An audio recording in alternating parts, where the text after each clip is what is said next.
service. So hurry on in now during the No Bull Sale event at Renato Kia, Renato Honda, Renato Buick GMC, all at Renato Auto Mall, 4423 East Dixon Boulevard in Shelby, right below the Cleveland Mall. This is Evangelist Kim Earwood with Jesus Until the Whole World Hears Radio Ministry. Join us each Sunday morning from 8 to 8:30 a.m. for worship and the Word of God on 1390 and 1590 a.m., 101.5 FM, and ktcbroadcasting.com and live on Facebook. Also, be sure and stay tuned from 8:30 to 9 o'clock on 1390 a.m., 101.5 FM, ktcbroadcasting.com, and live on Facebook for half hour of praise and worship with Jesus Until the Whole World Hears. Check out the new rates at the Crowders Mountain Golf Course, voted Gaston County's #1 golf course. Play and ride Monday through Friday for $28. After 1 p.m., just $25. Seniors 55 and older play and ride for $25 Monday through Friday, and Monday is Ladies' Day. Play and ride for only $18. And on weekends and holidays, play and ride for only $38. After 11 a.m. for $33. Crowders Mountain Golf Course. For your tee time, call 704-734-0383. Carpenter Porter Funeral and Cremation Services in Cherryville is there for you in your time of need. They're a progressive and comprehensive funeral service provider, promoting the highest ethical and professional standards while maintaining cost-effective service. Funeral directors John Porter, Scott, and Hannah Garrett are there to help you and give you guidance during one of life's most difficult times. For more information, call 704-435-6711. Located at 1100 East Main Street in Cherryville and online at carpentersfuneralhome.net, a member of the National Funeral Directors Association. There you go, Ann. Your new account is now open. Just one more little thing. Here's your card. What was that? It's my new bank. Every time I turn around, I get hit with another fee. You need to get an account at Carolina Federal Credit Union. She's right. Tired of getting hit by bank fees? Switch to Carolina Federal Credit Union today. Make those pains go away. Here's your receipt.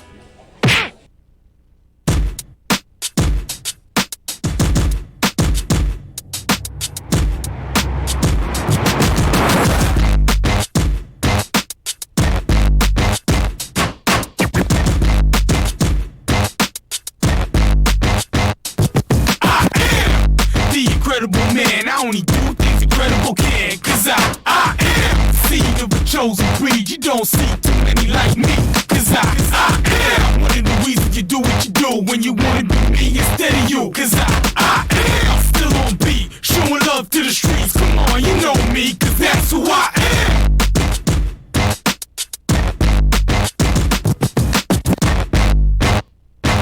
And good morning, ladies and gentlemen. JP here at KTC Broadcasting for Saturday Morning Sports Talk with Kevin and the gang. Y'all are on. Well, thank you, JP. How are you, buddy? I'm good. Tired, but I'm good. Oh, okay. I mean, what you eating in there? It's Mitchem's Kitchen breakfast time. What you chewing on? I'll be chewing on, after this, I'll be chewing on a sausage, egg, and cheese. If anybody's watching on YouTube Day, everybody can watch on YouTube. Is that not what he's eating, Terry? No, that's not what he's eating. You got something different than that. Well, that's what I usually have. What did I get today, Terry? You got a chicken fillet with egg and cheese on it today. That's right. All right, I'll eat it. Seems like it's around the house. I really don't care what it is. I'll eat it either way. So. That's what. Well, good. If you folks are watching on YouTube, we are munching down on our breakfast this morning. We got breakfast every morning from Mitchem's Kitchen. Terry up in Vail, he stops by and brings it in. Now he might be he's a decent waiter. He might be the ugliest waiter we've ever had, but he is a decent waiter. We've had some pretty bad ones come through here, but you can stop by and see to Mitchem's Kitchen though. 704-276-1155. Not from Mitchem's, just Terry's the ugly one. I was talking about our pizza delivery folks on Friday nights that I pick on. Northbrook's Finest in Food. Monday through Saturday, 7 a.m., 8 p.m., Sunday, 7 a.m., 2 p.m. I'm having as well chicken, egg, and cheese biscuits. So is Hunter. I started a trend here. And Terry, what do you don't have the usual? I have a liver mush bologna on a bun with some mayo. Liver mush bologna on a bun with some mayo. Sometimes he comes in with one of these big plates, and but the biscuit whether or not he brings the plate or not is just as big as the plates most of the time with all that meat on it. So say that again. Liver mush and bologna on a bun with some mayo. What do you think about that, huh? Fried to perfection. You like liver mush? I like both of those. I like both of those. You ever thought about putting them together? No, I never. Yeah. I did not think about putting them together. Go. I should probably try that, but Yeah. I don't not like I don't today. like liver mush. So You I'm not don't? going to be the one. And that you gotta tries have that. it where, if you My go- daughter loves it. She's 4. go to I Mitchem's, probably- the liver mush is pretty thick. instead of the mayonnaise, even though I like mayonnaise, I probably would have Thick switched. cut I probably bologna. would have made a substitution with mustard. I like mustard and Yeah, liver there's mush. nothing wrong It with tastes mustard. that tastes really good. Some people hate mayonnaise. So I know, yeah. I like it. maybe they've never had Dukes. Maybe that's the problem. That is the Is that problem. what That's it the is? problem. Shout That's out. what. There you But go. no, We I'm- figured out what's wrong with half of America. They have not Well, tasted Duke's mayonnaise. I like Helma's too. But see, I don't call it Dukes. You know what I call it? What do you call it? Because I don't like Oh, saying that. yeah, Because yeah, I don't like okay. saying that word. I either write a ZOO on it, like so Duke DOOK, or Oh, yeah, we Duke. just call it that mayonnaise from Durham. Well, Mayonnaise. Tom, you want some of let's that get ready mayonnaise to from say it's Durham on your Tom here. sandwich? Tom, Tom's what'd in a you Bonnie's have here. this morning? He's over here in the end of the paper before they cancel that thing totally. Go ahead, Tom. Yeah, well, I was just the Big Ten has a team in the College World Series. About time. Yeah, about time. The last Big Ten team to win the College World Series? Well, Take way a back guess. in 1966 or That something. would be the Ohio State Buckeyes, the last Big Ten. There you go. How long ago? 66. I will say the Southern teams. Really? Southern. It's Southern been like and, forever. Southern and Western teams do dominate the College World Series. That's why I was surprised they rolled Texas Tech 15-3. Yeah, they did. Got It's into the been College since World Series. when? 1966. Good. Now they they're had going a to team play. in. They're going to play Vanderbilt. That's or awful. or How Louisville, does that which get they'll off the probably screen? lose. They're But known for football, remember? I guess. But anyway. Who won the last few national championships? That's what I'm saying. It's never been a Big Ten team, so Anyway, I had a bacon, egg, and cheese. Back to the important. Anyway, I had a bacon, egg, and cheese. There you go. I'm glad he said back to the important stuff. So with that, today's show will be completely about food. If you are watching online, there's the Mitchem's Kitchen to-go menu. We got a few here. Give them a call. 704-276-1155. What did you? Tom had bacon, egg, and cheese. Last person I got to ask is our intern in there on the mic. He's been doing a little bit of everything. He's delivered hot dogs. He's talked to folks over there at Renato Auto Mall and other places. Let's have see. you sold any cars? And Nissan of Shelby was out there, and he has not that. JP's in there. He's been the Easter Bunny before. So we haven't paid, and I don't think it's been the Tiger yet. Have you been the Tiger yet? No. Yeah. So that's got to be one. Well, he can't leave yeah. here and not be the Tiger at least once. I'll let him do it in the winter. Don't let him do it while it's hot outside. Terry. One, we don't have a choice. Two, when I was 13, I didn't have a choice, so Peyton don't have one either. You're the owner's son. You had to. Yeah. Yeah. It used to be the job for me.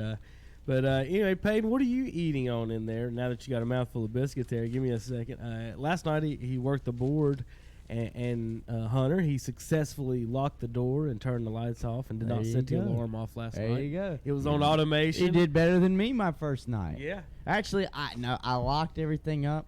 I left my keys inside, so I had to re-unlock it and do the whole shebang all over again. Keys usually first thing you put in your pocket too. I know. I didn't have them on. Totally messed that one up. Huh? At least you didn't set the alarm off though, dude. No, Oh, I've yeah. not set the alarm off.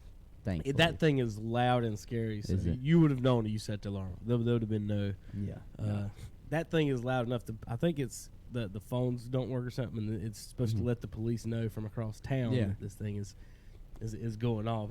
It's loud. Terry's got his Burns hat on there. I don't know if I've seen you wear that. Terry, is that new hat?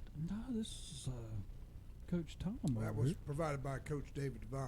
Well, I was wondering. It's got a curve in it. And Terry usually, sometimes you don't have a curve. I always have a curve. You not the flat bill man? No flat I bills don't for like Terry. a flat bill. You don't like flat bills? No. They I didn't just do think that. there's something wrong with it. You don't know how to wear a hat. Is that what it is? Front or backwards? It don't matter. That's what I'm saying. Oh, yeah, that's what he's saying. The funniest thing ever is I saw a picture of this gentleman. He was at a ball game, and he was using his hand to keep the sun out of his eyes. Well, he had a hat that he had turned around backwards and a pair of sunglasses sitting on top of the hat. And I'm thinking, Sit with really? his hand. And you're going to shield the sun with your hand instead of turn the hat around or Did you put the forget you had it sunglasses on on. your head? Did you forget? I mean, hey. You know, that's one of the reasons people wear hats. Oh, you can't fix stupid. I know, you can't. It fix. should be painful. Now, Tom, you missed the hockey talk last week. We're not going to go through the hockey draft, but we did go over the talk about the Hurricanes' good season, the Bruins losing to the Blues, and the Blues ending their drought, and also the Charlotte, like Hunter said, Charlotte Checkers has won their league and could be good for the. They're playing against Hurricanes. Chicago. So Chicago has a major and a minor league hockey team. I never heard of that before. Have you ever been to a hockey game, Tom? Yes, and it's great. Like if you go to minor league hockey because they really get into the fights. Yes. And San Antonio had a team one year about 6-7 years ago. I went and had a team look just like the Spurs. They wore like the identical uniforms, and they had some big Russian out there, but it looked like Ivan Drago, but with no coordination, and was just out there just killing people. Just wrecking people. Yeah. Of course, he got into a fight, and they started beating the crap out of each other, and then they broke it up, and somebody got a bloody nose, and there was blood on the ice. I kid you not. The camera zoomed in on the blood and had it up there on the big screen. I was, let me see, Wednesday I went to the Knights game. They were playing, was it Syracuse? Is that the Mets? Is that who goes to the Mets? Sure. Their AAA team? Is it Syracuse something? Either way. Tim Tebow was there, so it don't matter. Yeah, he went. Tebow's there. It was the Mets. I just can't remember the name of the team 189? or like the city that they play in. Anyways, when I was there though, they had I can't remember what the name of the trophy is that they have, but they had the cup that the Checkers had won, and you could go over there and you could take a picture with it. And I'm gonna be honest, the Stanley Cup makes that thing look minuscule. That thing, if it's sitting right here, it's probably this tall. Hunter, it's the minor league. I know it's the minor league, but the Stanley Cup, for God's sakes, Well, if you sit on like the ground. Did you go it's take a tall. picture with you beside it? I did not take pictures beside it. Why? Come on, honey. I was busy. In all seriousness, I was giving Tim Tebow a lot of crap. I was sitting very close. I would have did that. I was giving him a. Now, I mean, we're talking about a man. So that's what you had to do. That's I'm going to give Tebow. No, every time he was coming into the bat, every time he came to the plate, these guys in front of me, I was really making him laugh, but I was just being honest. Yeah, his average. I was like, the only failed. two things you get to hold on to are those Heisman Trophy and what that was his national average? championship. I know it was like What? one time it was 189. No, he's 147. He was 147, okay, there and we when he go. was there, he was Continue. he was 0 for 3. Now I'm not going to say that probably doesn't mean he can't play a And then field people because he say plays he's supposed to play in left Major League he Baseball. plays left field. Wrong So I mean, answer. you can like we've had this discussion. He can play in the outfield. He can play defense.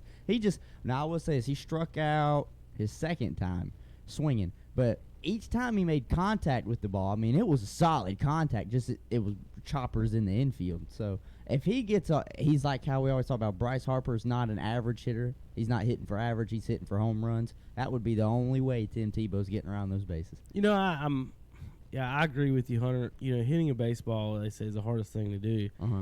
And hitting, I've not hit above 95, but hitting in the low 90s is. It's almost swinging as soon as they let go of the ball. It's coming You're so right. fast. And the pitcher for the Hornets, I mean, I don't think I saw him peak at like 95 or 96, but he still throwing about 91. Yeah, and 92. you're going to in the minors. Yeah, so with hitters like that, yeah, they're going to either have a really low average, and the way that they play baseball today, they're swinging. That's what they're doing anyway. So you're right. I think if he's got to find a little home run groove swing, and that's his way to move up. He's not with that swing and that much. That much strength. Only reason, he can't hit 95 plus contact. No, you almost with that swing unless you just Because see, I was watching him do warm-up swings. I was I watching him do warm-up swings, and of course in the box. And then when he gets up there, or in the hole, and then he got to the box, it looks like he's got a hitch in his swing. And it might be because we know. I mean, this dude is a gym. He's a gym rat. Okay, he's muscular. His arms might just be. I know it's gonna sound crazy. They might be too big. That's what I'm talking about. His swing. That's what I'm talking about. His swing. It's a power swing. He's not going to hit through here. I don't think he's going to hit 300. I think you're right in the Bryce Harper analysis on that. Yeah. My thing is, folks, before you get mad at Hunter, he did just get a giant cross tattooed on his arm, so he wasn't heckling Tebow in that manner, No. right? No. I was You're heckling heckling. in the I was baseball heckling manner. Tebow on his football career. I take Tebow, and this is me when I think of Tebow. I think that you should change some of the stuff that you was doing, like when he was in the NFL, when they told him you're not going to be a starting quarterback, you should have went and tried tight end. I think something he else tried, yeah. to keep you in there, because I Yeah. mean that's basically what they were telling him. Yeah. And he's like, no, I'm They going to be were a starting they were quarterback. giving him opportunities to still be able to play Yes. in the National Football League. He thought he was a quarterback. The only thing he can hold true in the NFL is he did win a playoff game. Yeah. But other than that, it was off of like a Hail Mary. Literally, I mean, he only beat the Pittsburgh Steelers in the playoffs. Yeah, he beat the Pittsburgh. Yeah, that's what I was getting to. He beat the Pittsburgh Steelers off of I'm going to put my hands together, pray to God, and say, yes, please let me complete this pass to Demaryius Thomas. And that's exactly what he did. So, but that's the only crap I was giving him was about his football career. Yeah. He took off down the first base line. I said, yep, that's fullback speed. I yelled it at him and everything. And then for him, But it was- like if he's in AAA and he's going to make, I mean, it'll be somebody just have to bring him up just so his name, and maybe it'll bring me a few more fans. That's what I was you going know. to get at. I said, that's exactly what I said. I said, the Mets, he's been playing minor league ball, AAA, maybe for like the past 2 years, at least at that level. If the Mets just wanted to, just the name alone would bring them so much revenue. But to you the have to ball game. also understand them on the other sense. You're only allowed so many guys on the team, so to put him in there just to bring some fans and him sitting on the bench, that's not what you're going to do. You know? Well, I know that's not what they're going to do, but if your season's lost, I would do it. Think about it. The Mets are sitting in third right now in that division. The Braves, woo! Yeah, I'm going to say it right now. They've started to pull away a little bit. I know it's not even the All-Star break yet, but they're playing really good right now. But you can't And take a guy hitting 240 and send him down and bring up a guy hitting 149. Well, maybe they don't necessarily send down a guy that's because he's batting 240. Maybe he gets injured, and maybe he's got to work his way back, and they want him to have a few games in the minors just to get – or maybe he is struggling. They want him to get his confidence up. I'm not saying you have to play Tebow, but you pull him up. I think part of the reason Tebow's didn't continue, or Terry maybe not even change positions but stay in the NFL, is because, and we've talked about this before. I know this is kind of weird to jump into. Him. Well, not that. Yes and no, Hunter. It's the 53-man roster. Yeah. Mm-hmm. And you have to go It's to like 45 Major on League game Baseball, same day. way, too. Yeah. If they had 60 players, you could have that third quarterback. Tebow could be the third quarterback on any team. Would love to have him as a third quarterback where he can come in and run those plays, right? Yeah. Most teams don't keep Who's going to tackle Tim Tebow on the first try? Well, Nobody. A lot of guys in the NFL will. Think about Lies. He's still a big boy. But if they had, they had But 50. there's some big boys on that other I side. know. They had 50 know. player game day rosters, or the all 53 could be, even if all 53 could be game day, then you could maybe have a third quarterback chair. And we've talked about that. I think one of the things too, as well as I think Tim Tebow was, and of course this is nothing. I'm not getting religious on the show. You guys are supposed to keep that off of radio unless it's what you talk about. But I'm just saying I think he was blacklisted because of how open in his faith he was. Yeah. I think I like what he personally that does. was I like what he does too. I respect it a whole lot. He might not be the best quarterback, but he could be better than some of the backups they have in the league. And I just think he was I think he was blacklisted. And I know that's a word that you don't really throw around a lot because they could say the same thing about Colin Kaepernick. But I think he was blacklisted for the wrong reasons, and that's why he didn't get another job in the NFL. Well, Tom, you look like you got a lot to say. He's been doing a lot of That's what reading I'm over saying. there. And of course, I didn't mean to go on a Tim Tebow rant. I was just saying that he was here. No, you saw him in person. That was a good field report. When Hunter gets on a rant, it's best just to let him finish. Okay. That's one. But Yes. I'll say this, that I kind of agreed with what you said earlier. He had a chance to make an NFL career. He chose to, I'm going to show you I'm going to play baseball, and it just hasn't worked out for him. As far as there was the big thing, oh, he's a religious guy, so I don't think any of that's true. I just think he just wasn't good enough to play professional football. He tried something else. It hasn't worked out. I think everybody would like to see him play football again. I think he would bring people to the stands, regardless of what position he played. He won just as many Super Bowls as Dan Marino. Yeah. I'm saying, like, he's there's popular. a big spectrum of where they to defend Hunter on that a little bit though. There's a big spectrum the Browns have had some bad quarterbacks. So I mean, you don't think they would have been better off putting Tebow in there for 5 years and then running dodo after dodo after dodo after dodo? I think Tim Tebow could have 5 years in Cleveland. Tim Tebow could have definitely outplayed Deshaun At least converted a couple of souls in the city of Cleveland. I think Tom. what That they could have were, helped out. what they were trying to do. Who's the guy playing for the Ravens now, where they've changed up the offense? Lamar Jackson. They would somebody would try to run I think something similar with him, a lot of quarterback runs and things. And I think that he would hold up because he is a bigger guy. I think he'd be able to do that. Yeah, I just think his whole situation now is I'm in AAA, and that's probably as close as I'm going to get, unless you do bring me up. But that's going to be few and far between. But right now, that's not his moneymaker. That's what I'm saying. But you have a lot of guys down below who know it's their opportunity, and they're going to bring them up before they bring a Tim Tebow. Yeah. Oh, I can agree. I'm just saying, if your season is kaput, it would be 40-man roster September call-up is what it would be. That's what it would, like. If your season is kaput and you wanted to bring a little bit more revenue to your stadium, to your team as a whole, if you're the Mets, what do you have to lose pulling him up in a game where even if you win, it's really not going to mean anything, just to get the fans to the stadium? Because by then, they're like, we're done. Our stadium's done. You want to catch a ball game in September? No. Tim Tebow's going to be there. Why do you think Tim Tebow draws crowds? The first time he ever came to Hickory, when he was playing in AA against the Crawdads, he drew a crowd. You should have seen the line waiting to meet Tim Tebow when I got there. People in Florida shirts. I saw a kid who was probably 12 years old in a Tim Tebow Florida football jersey. I said, dude, you're not even old enough to have seen him play in college, and he might be one of the best college quarterbacks. You get a great deal on Aaron Hernandez Florida jersey right now. I can tell you what. You can just go down to the local. I don't know. I don't know if that was a good or a bad joke, so I'm not. I think it was borderline. You can get them for cheap down at the flea market. He was here, and think about all the players. Where he's going to make his money right now, where he's not going to make it to the next level from, but where he makes his money, he's just looking forward to the end of the season when he gets to go back to ESPN and work on the SEC network. Hunter, can you help me with that list of people that were in Florida when Tebow was there? Tebow was basketball there. And football. There's a funny list on it is on the internet, funny. and it's all the sports. I think there's even a golfer on there, like Florida. That and whatever year that was. Do you remember what year they? I guess they stomped y'all on the ground. Yeah, that was one. That's why you don't like Tebow. No. I figured we got a discount. Like he said he wasn't a quarterback. I forgot he beat Ohio State. Say that, but that was the year that Florida beat Ohio State in the football championship and the. What year was that? Do you remember?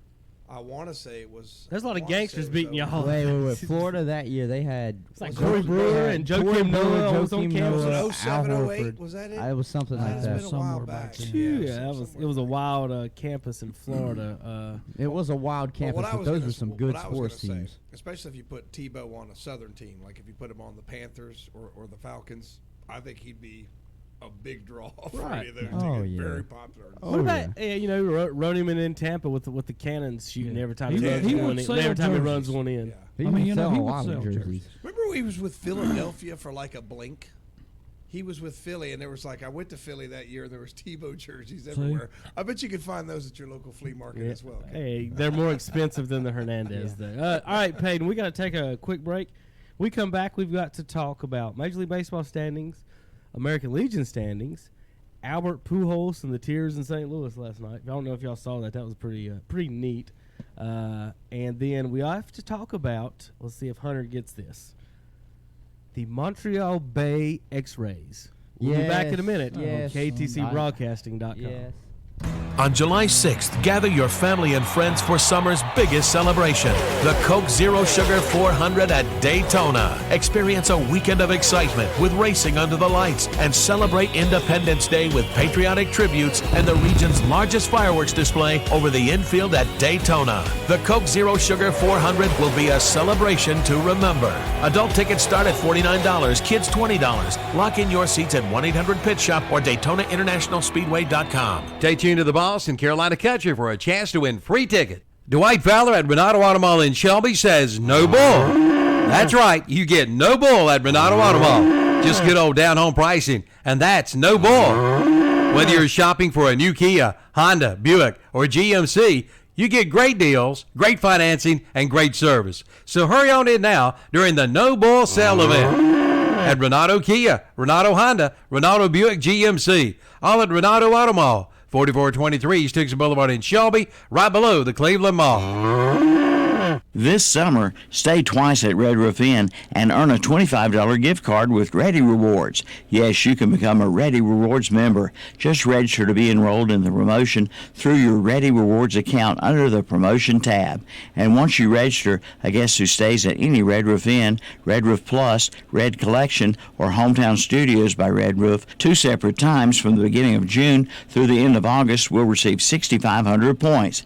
That's enough for a $25 gift card. Offer valid June 1st through August 31st, 2019. Guests must be Ready Reward members and must be registered before checkout in order for the stay to count towards the promotion. Third-party bookings are not eligible. Must book at 1-800-RED-ROOF or www.redroof.com. Only stays occurring after the member's registration date in the Stay 2 promotion apply. So again, this summer stay twice at Red Roof Inn and earn a $25 gift card with Ready Rewards from Red Roof Inn. When you shop our local advertisers, be sure to tell them you heard it on the radio. That way they'll know that their radio dollars they spend works for them and you too.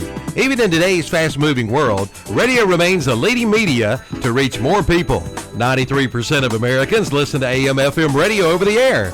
TV viewership is 89%, smartphone use is 83%, and personal computer use is 50%. So if you're a business owner, reach more people with the power of radio. If you don't tell it, you can't sell it. See the power of radio. WHS Shelby, WLON Lincolnton, WCSL Cherryville. Online at ktcbroadcasting.com. Now, for a limited time, save $30 on the Stihl FSA 56 trimmer when you buy a BGA 56 Stihl blower set. You get both hard-working Stihl products for just $319.90. And keep in mind, Ferguson Ace Hardware has a certified Stihl mechanic on duty. They sell it, they service it. Get yourself a Stihl chainsaw, trimmer, or blower and save at Ferguson Ace Hardware, Highway 150 East in Cherryville. And welcome back to Saturday Morning Sports Talk with Kevin and the gang. Back to you on the studio. We're in here chugging our biscuits, Payne. Just give us 1 second. Looking at some my notes here. Major League Baseball standings. We'll talk about them. Hunter, let's see if you can finish your Mitchem's Kitchen Biscuit, and you do some standings here for a sec. Tom, you got your standings over? I know you got the paper. They do print that. Of course I have I the forgot. standings. Tom's here. Kevin. He's got to do the standings because he brings it in Okay, printed I mean, he form. thinks he's better than me. He takes your job when he comes in with his paper here. So let's go to Tom's paper standings. Here's one of the unfortunate things about the paper. Let's do American League first. American League. Okay, you've got the East Division, New York at 48-27. 5 games back, the Rays, 43-32, have been falling. I think 3-7 in their last 10. Boston just can't seem to get any traction this year. They're 41-35, third place, 7.5 out. That's not updated. They're 42-35. I was getting there. Toronto, 27-48, 21 games back, and Baltimore, poor Baltimore, 21-54. They're 27 games back. Now, what I was going to say is the unfortunate thing about the paper, it does say, well, these games were late. You know, remember that? Yeah. They're late. So, in other words, the score came in after we went to bed. So you know, but back in the day, you'd have to wait and watch the news in the morning. But we have the internet now, so we can correct that. I just wanted to say it. I did. Central Division. Minnesota 48-26. Cleveland 9 back. Cleveland did win yesterday over Detroit, so they've got 40 wins. I still think they're 9 back. They are. Chicago 35-37. They're 12 back. Detroit 26-44. 20 games back. And I love it when Cleveland plays Detroit because that's the only team they could beat consistently. So, I mean, they've got Cleveland has 40 wins. I think 20 of them are against Detroit. It's crazy to think Detroit at one time, you know, they were actually really dominant in the AL Central, those Justin Verlander days. Now, wait a minute. Kansas City, Terry. That's right. 26-49. No. 22. Oh, We got 27. 50. We got 50 losses now. 50 losses. I always say wait until you get to 50 losses and see where you're at. I got them 22.5 back, Terry. What's the problem out there? We have nothing right now. We got Merrifield. He's pretty good, but as far as everybody else, it's a bunch of new guys, and we're trying Well, we knew at the start of the year when Perez went down, our captain, that we were in trouble. So Terry, y'all need to win about 90 straight by my calculations to set the league wins record. So you'd still do it. We're still in it. And here's the West Division. Houston, 48-29, 7 games up on Texas, who's 40-35. Oakland 40-36. Oakland's kind of like Boston. It seems like they should be better than what they are, Terry. You know what I mean? It's just like, why are they not higher in the standings? Los Angeles, American League Los Angeles, the Los Angeles Angels of Anaheim, or whatever they're called, 38-38. And Seattle, they were supposed to be good this year, Terry. They got off to a hot start. Yeah. They did. They got off to a hot start and just petered out. 33-46. All right, over to the National League. This makes the locals happy. The Atlanta Braves. I got them 4 games up. Is that what they have there? 4 games up, 44-32. 4 games up on the Phillies at 39-35. Washington at 37-38, 6.5 back. Yep. New York, maybe they should bring up Tebow. They're 36-40. They're 8 back. And Miami, are they Miami now? Florida, Miami. Yes, Miami. 27-46. I can't get used to that. They were Florida when they beat the Indians in the World Series. 15.5 back. Central Division, the Cubs up a game on Milwaukee. I mean, I have no idea what the Angels team name is. They were the Los Angeles Angels of Anaheim. Now they are. Because enough words wasn't enough. It's LAAA. Whatever. That's so stupid. Chicago, Milwaukee. What kind of a Mickey Mouse organization is that, Tom? Don't Disney own that? Yeah, I think so. The Angels? Yeah. We've got Chicago, Milwaukee, St. Louis all right there together. You can see it. Chicago up a game on Milwaukee, up 2.5 on your Cardinals. Your Cardinals are only 38. No. 2 games back, Tom. That's a little late over there. Okay. Let's get the Cardinals 39-36, 2 back. Now, they were 20-10 at one point. Yeah. They have went 19-26 since and are only 2 games back. And the Big Red Machine has been needing a tune-up for about 20 years. They're not bad. They're finally warming up a little bit, Terry. Yeah. They're starting to put some Plus wins in there. 51 run differential. 35-38, 5 back. Pittsburgh, 34-40, 6.5. Boy, it seems like everybody has a shot in that division. Everybody has a shot in that division. Do you think the Reds, and here's a question before you talk. You might know better than I do. Have you ever been to their stadium? I have not. Do you think that stadium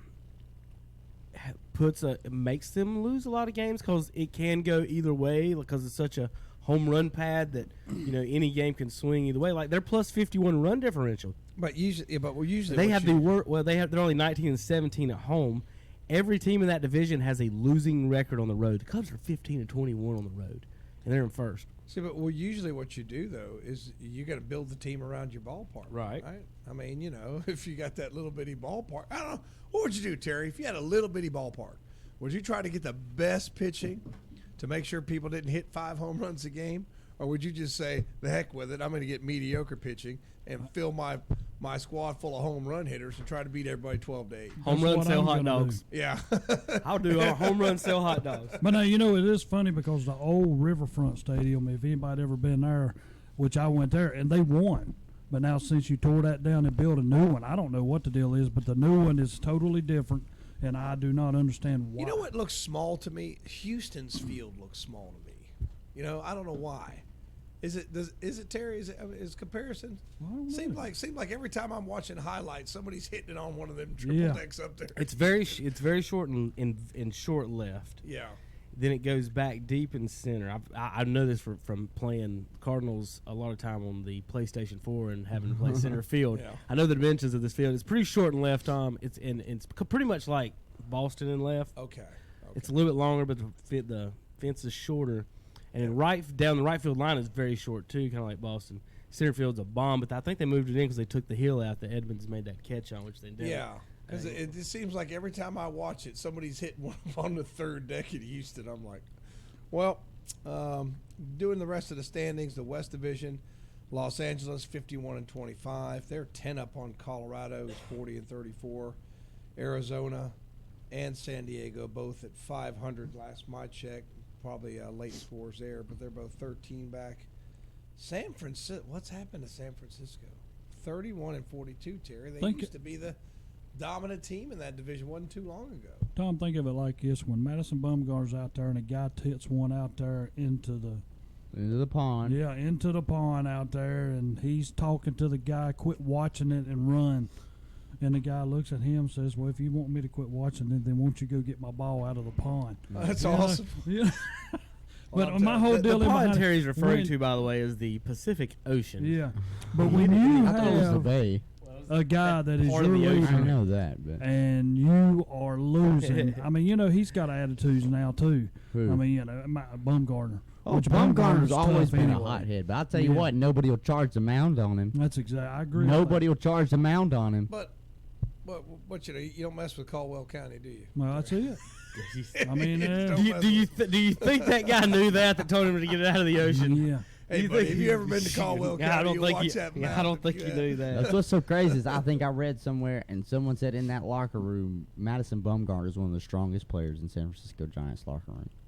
See, but what you need to do, Strength-wise. go to YouTube, and there's like 15-minute videos of just Madison Bumgarner being crazy. It's fun. I mean, it's kind of Yeah, that's why his nickname is Mad Bum. Yeah, like, I'm he's telling you, mad, man. dude. He's It's mad. great. You need to watch. I mean, this is great. This is all like when he gets into it with the batters over. I feel you don't like- even know what he's mad at. I feel like we talked about this though last Saturday when I was going over the standings. It seemed like it was the saying every even year it was the Giants' year. Now, like the past 2 or 3 years, it's who are the Giants? What are they gonna do? Probably finish last. Well, we spoke of this last week, and you got Bumgarner. They said, well, we're going to trade him. Yeah, he but was then on trade Bumgarner block. comes out there and says, well, I'm not going here, here, here, and here. And it's elite teams that he says, I do not want to play for. So, Well, Well, and we had a caller call last week to kind of explain that, Terry, is that they put that on their they put the good teams on their no trade clause so they can negotiate more money if they do trade them and get a better contract. So it's, well, I don't want to go there, and then, well, yeah, you do, and so we'll give you some more money, and that's in kind of what it turns into. We're going to watch this video here in a second during the break. But last night, Albert Pujols returned to St. Louis for the first time in 8 years. I guess this is been his 8th year. But I don't know if Tom or Hunter or anybody actually saw this, but what is my age? Good grief. I don't care, you two. Has he been gone that long? Yeah. He's been gone that long. Yep. I thought no Molina sound. was going to give him a ring. I mean, Oh, never mind. I'm going to be honest. This is what Molina did was maybe one of the nicest things I've He ever did. seen on a baseball field. Yeah. Watch him, Tom. He doesn't go back to his position at catcher once they sits announce and Albert. waits. He stands there in Yeah. the field. Look, there's no dirt on this plate. Watch this umpire. Well, let me pretend I'm going to wipe this off so people can cheer for Albert. Yeah. He did the old wipe the plate. There was not a speck of dirt on that plate when he did, and they just kept on cheering him. And look, I mean, Yadier still hadn't went back to it. He ended up flying out to center here on his first at bat, and then Yadier walks back. He couldn't stop himself here, Tom. Big hug there at the plate. A lot of feelings in St. Louis when he left, and I'm still a little bitter about he choosing the money over what he had built there. And again, they hadn't won anything in Los Angeles, and so that's if he had won something, maybe you'd be like, well, that's why he did it. But man, they hadn't won anything. They barely even won a playoff game, maybe one playoff game, or maybe none. And so he returned last night, flew out to center in his first at bat. Yadier gave him a big hug there at the home plate. Terry, you ever seen that like the opposing team catcher hug the batter before they pitch to him? I mean, Pujols about hit it out too. He hit it's to the warning just- track. I think it's a thing of For Bader. respect. Yeah. For the guy for what he did, and Pujols has not been a teetotally butt where I don't want to see this guy come back. Mm-hmm. You know what I'm saying? I mean, he loves the game of baseball. Baseball loves him. I have nothing ever wrong with Pujols of how he plays the game, and the to me the dignity that he gives to every team and every player. I mean, you don't hear nothing bad anytime anything's ever said about Pujols. I was one thing too. He does do a lot of work with Down syndrome and special needs kids. saw that video. video? He's got special needs kids himself, and so he does a ton of work with that. So I was Hunter saw the same video I was going to reference. Mm-hmm. Is that there was a big video this week came out, and he gave a kid his jersey off his back. He walked over and took it off and signed it for him and gave the kid. Then he signed the kid's jersey as well. But Like Terry said, a lot of. No, I can't say anything mad. Like I said, the only thing bad I can say about him is he took money and left. But what do you say? He took about 3 more. What was aggravating? It was only $3 million more a year is what it averaged out to me. But then again, it's $30 million.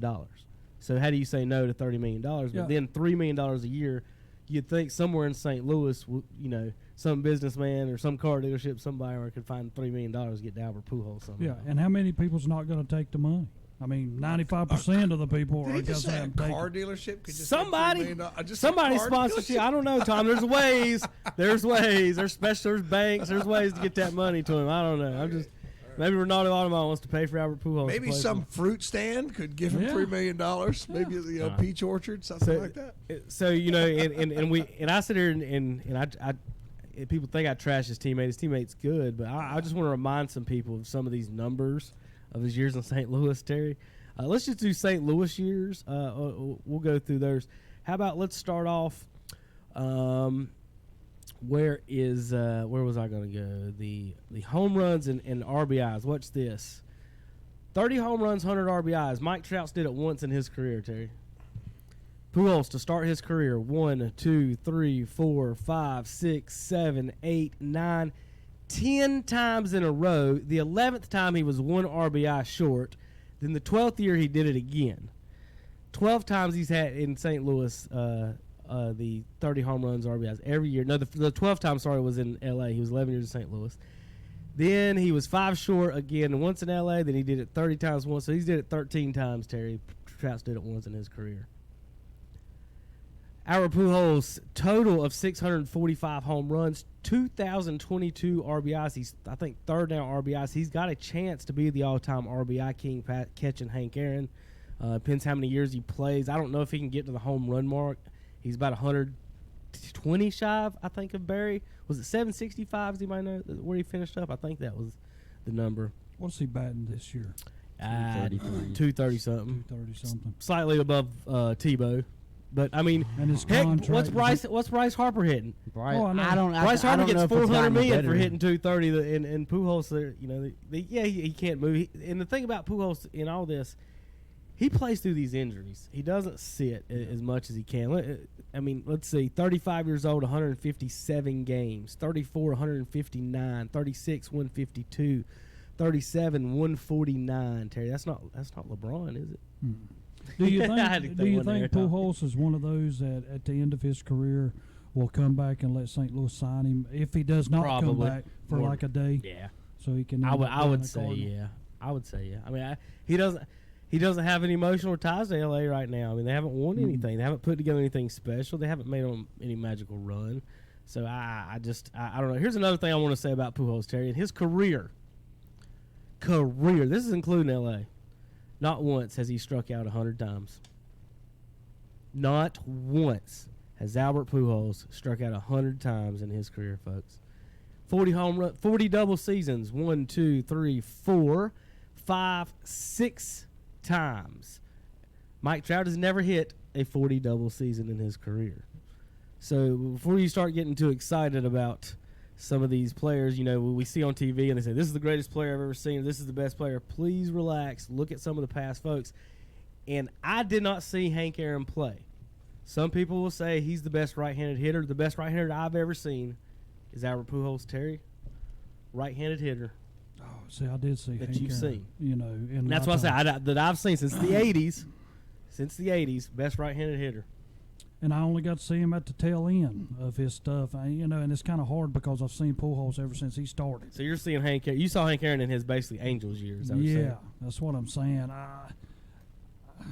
I'm not even going to go there to say yay or nay. Let's say from the 80s. Don't worry about Hank Aaron. I'm just talking about from the 80s. Since I've been alive, like I said, since the people that I've seen, like you could argue, you can talk about Bonds, the lefty, if you want, maybe even Griffey and whoever else you want, but right-handed hitters. I mean, who else is in there? Manny, is he in that argument?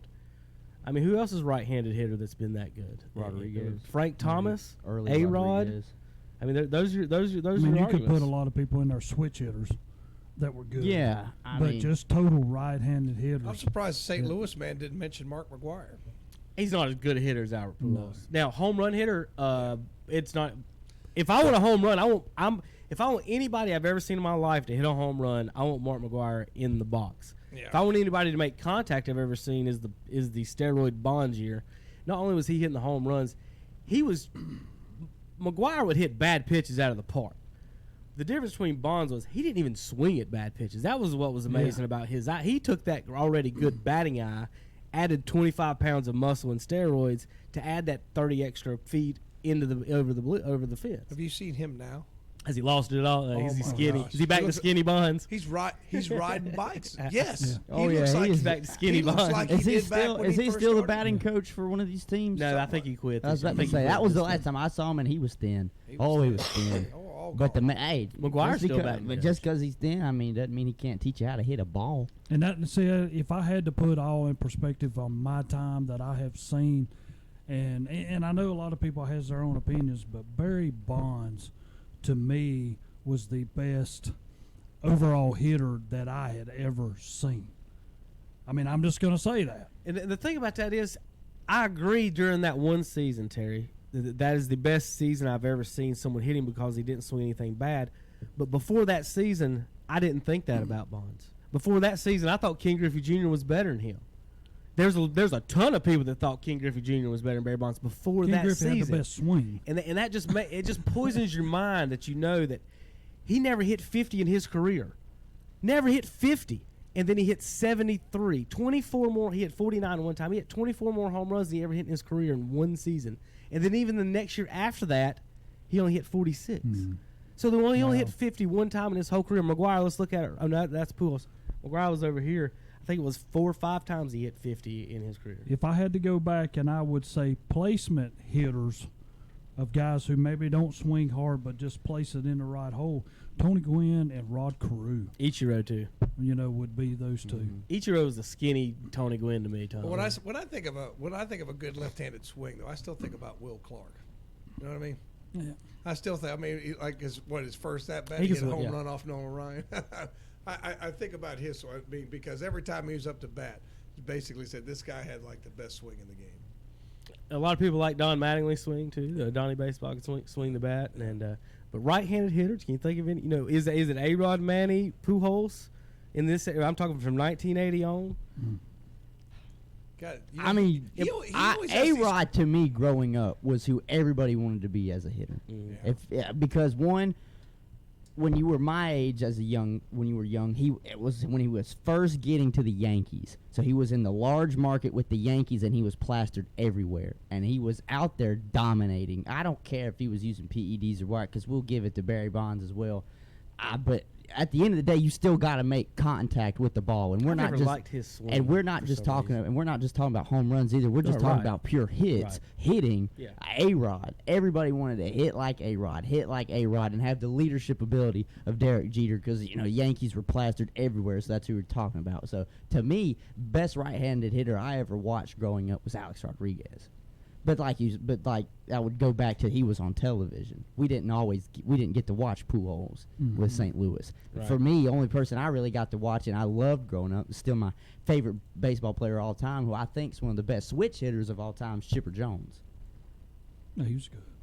That was because here we are in North Carolina, and it's Braves country still. So that's who we would get to watch all the time. But for someone that I could say was just pure right-handed hitter, it was Alex Rodriguez, because he could put it where he wanted, and he had the power to hit it out if he wanted to. Chipper killed the Cardinals.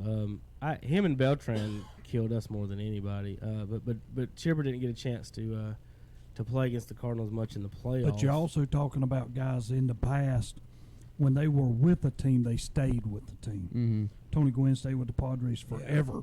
You know what I'm saying? Those are things that I look back, that I honored those guys. Whether the team was good or bad, they could have easily left to go somewhere else, but they stayed dedicated to the team that they come with. I was just pulling up some Pujols stats and other things. I do want to get to the American Legion stuff in a minute, but here's some of the different stats that he's led the league in.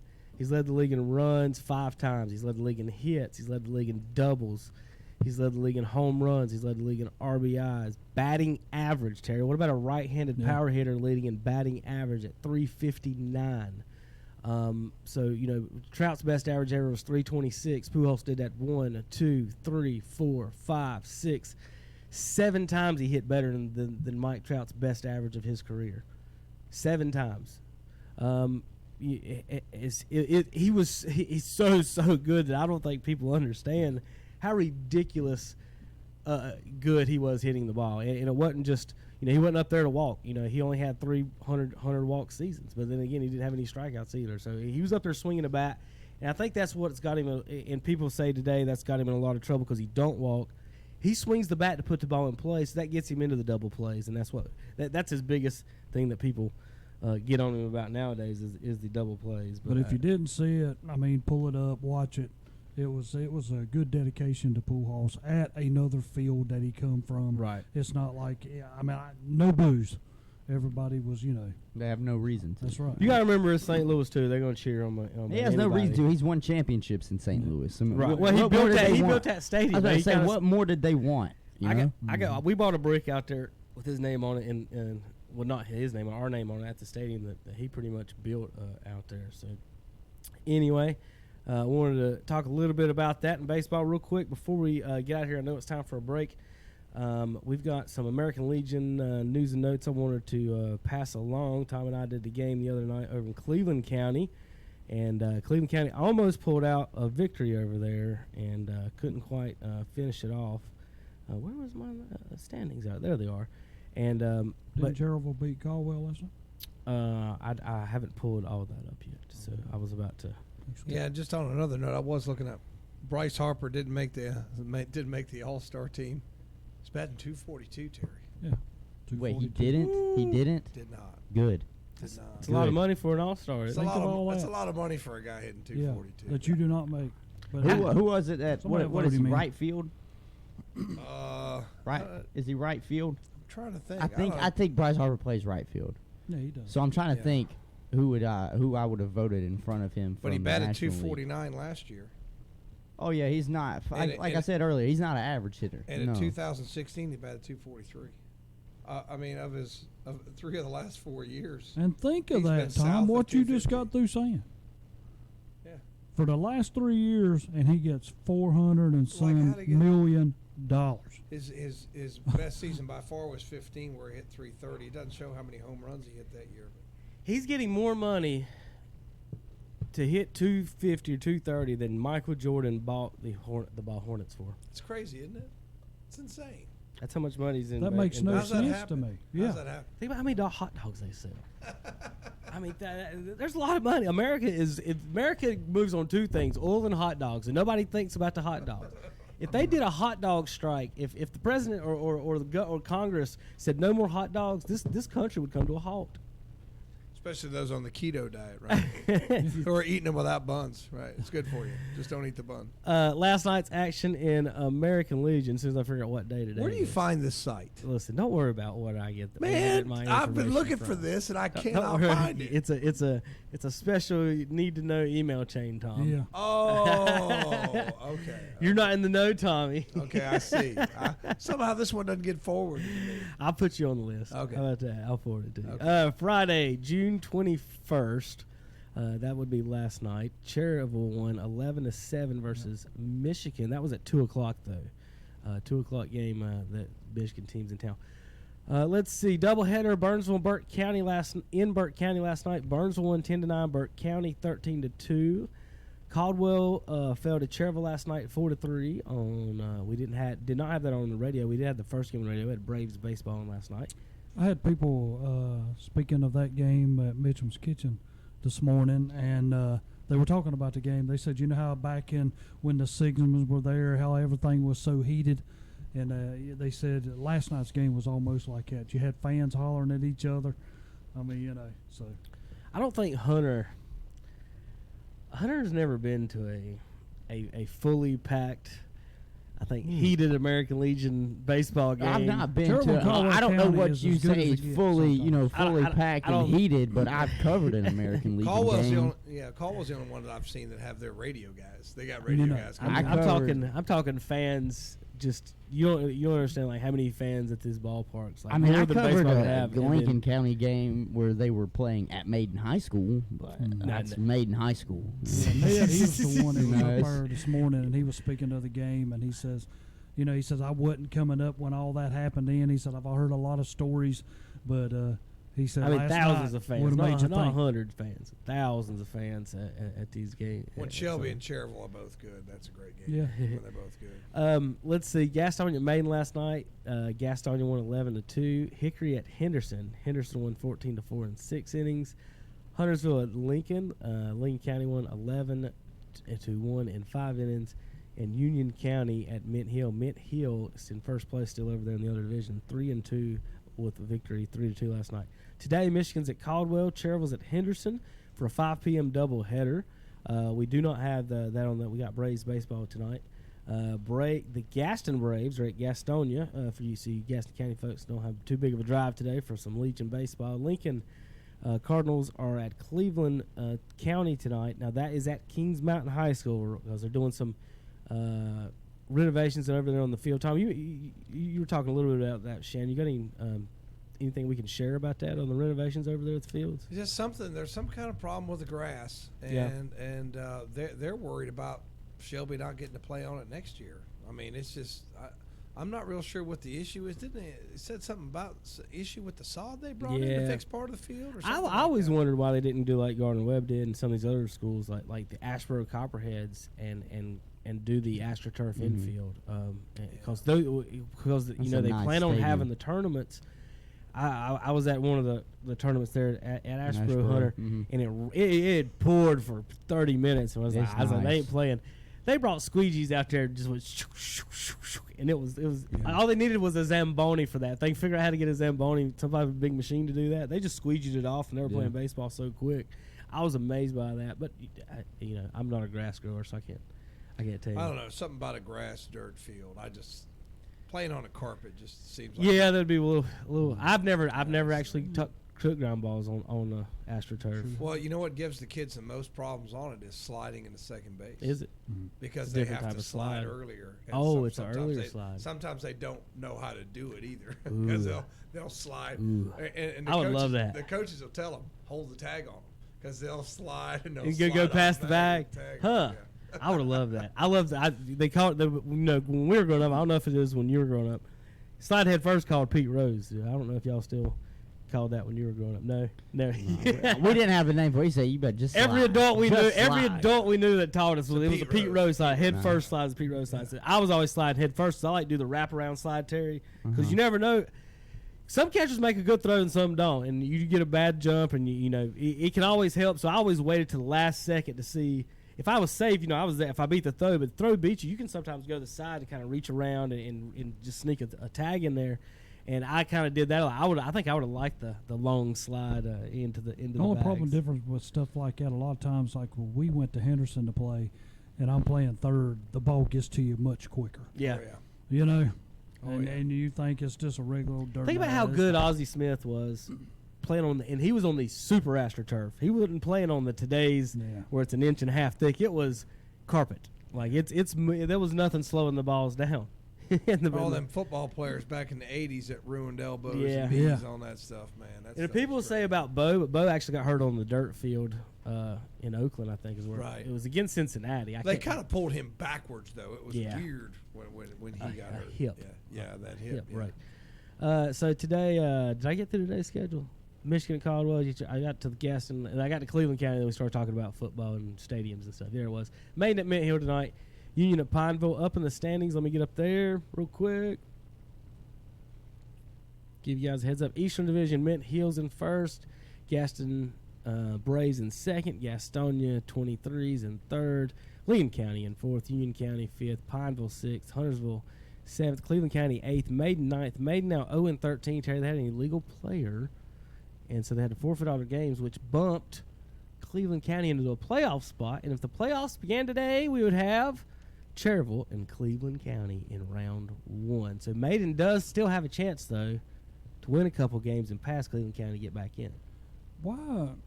And I see this happen, and I know Tom has too.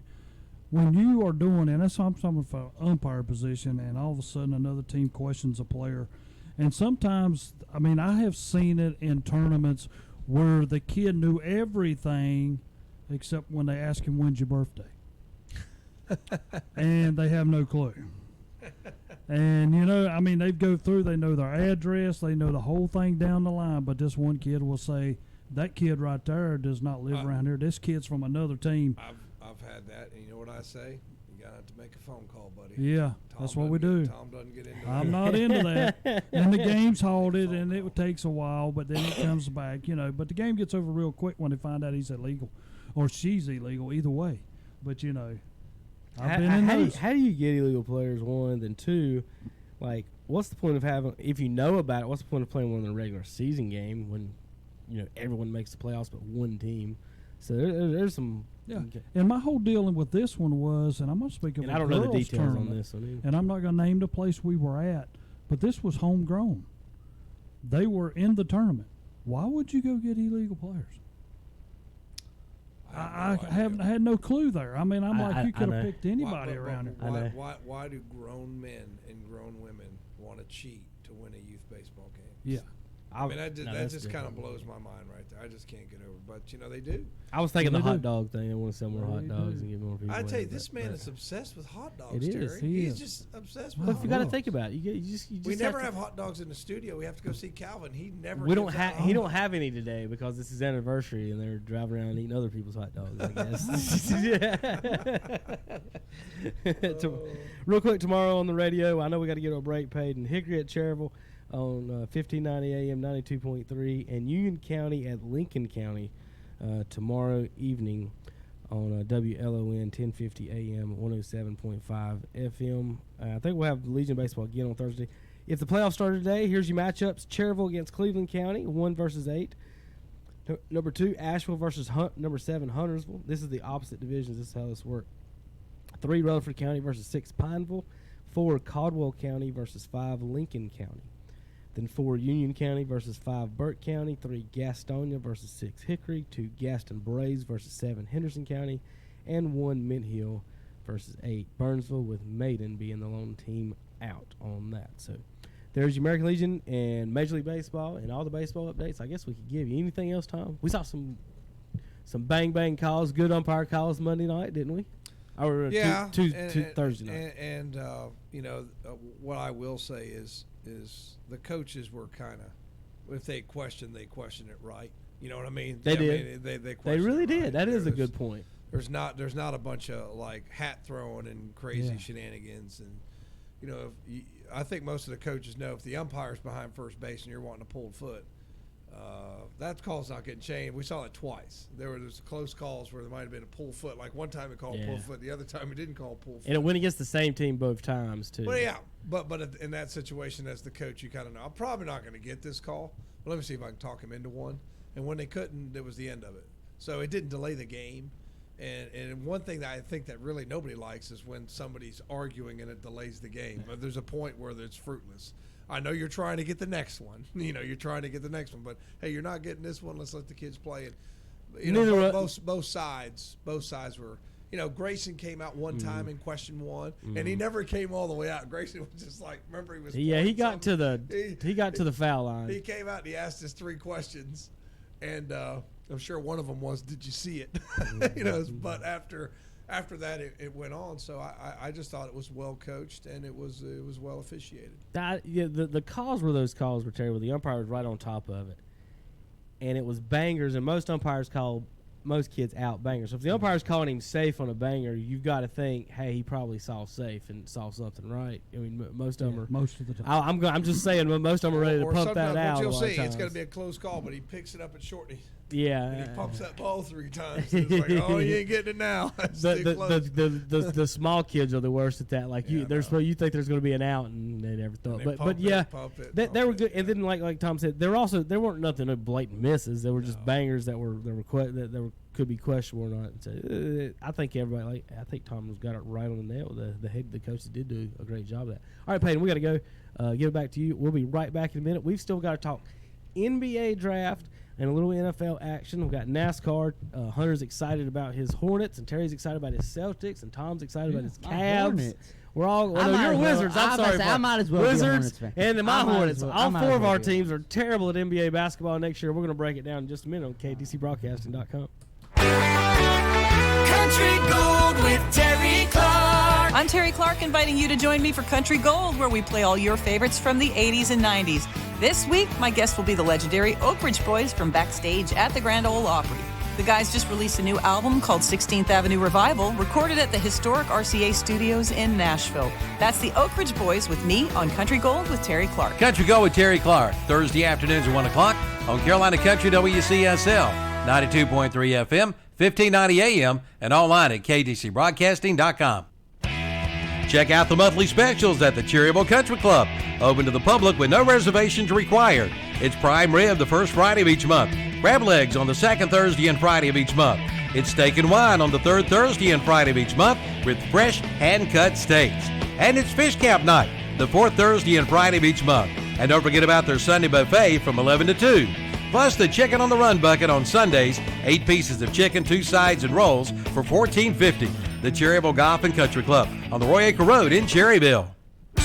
It's time to head to the Great Outdoors. Not there, over here. The Great Outdoors in Cherryville. The Great Outdoors in Cherryville is expanding. Soon they'll be opening a big new showroom for the line of boats, including Sea Arc and Blazer boats, powered by Mercury and Suzuki engines. And don't forget about their service department. The Great Outdoors in Cherryville can service all makes and models of boats and engines. So head on over to the Great Outdoors, the one in Cherryville. The Great Outdoors, 112 North Cherry Street off Highway 150 right behind McDonald's. They don't have good deals. Their deals are great. Dr. Paul H. Cloninger takes his time to invite you to visit his office on East Church Street in Cherryville. You'll find a state-of-the-art facility with excellent dental care from their competent and caring staff, offering a wide array of preventive, cosmetic, and restorative procedures. And they strive to improve your dental health and a higher quality of life. From dental implants to a root canal to just having your teeth cleaned. Dr. Paul H. Cloninger Dentistry. That's at 1015 East Church Street in Cherryville. Visit the website at engineeringyoursmile.com. It's time to tee it up at Kings Mountain Country Club, open to the public 7 days a week. Play and ride 18 holes Monday through Friday for $28. Play and ride 18 holes on weekends for $40. And seniors 55 and older can play and ride Monday through Friday for just $24. For your tee time, call 704-739-5871 for the Kings Mountain Country Club, 100 Country Club Drive in Kings Mountain. And welcome back to Saturday Morning Sports Talk with Kevin, Terry, Tom, and Hunter. Back to the studio, guys. Are we back? I gotta hit the button. Oh, first. I thought we were just back. I was about to let you get situated so you didn't have to I was rush. trying to get my phone charged. I got down the hall and forgot my phone charger. I grabbed 3 other things and even got my hat on. Real quick, got a couple other more baseball notes before our next segment. We got a quick segment here. Losing my breath here. Hadn't run to 40 in a while. That was probably, 4.3? It is exactly, actually, 40 yards, I think, from the closet to this door. I think we measured it one day, Terry, so we could, if we want to run them, we could get the KTC I'd hate to, if not staying in a straight line, veer off and catch a door handle. The doorknob, that's catch a hip on the door handle. I'm going to show you my speed, and I'd run into the door. Yeah, that's exactly right. Someone will open it out of one of the rooms and just bam. Boom. And we got to film that so we can make we got to make an open a montage video for our YouTube viewers to watch. So or somebody would be in a room coming out. Yeah, the so I'm door. saying they open the door and we could win $1 million. We could win $1 million. Just now, I think he's talking about telling me to slow down. Yeah, is what he's telling me.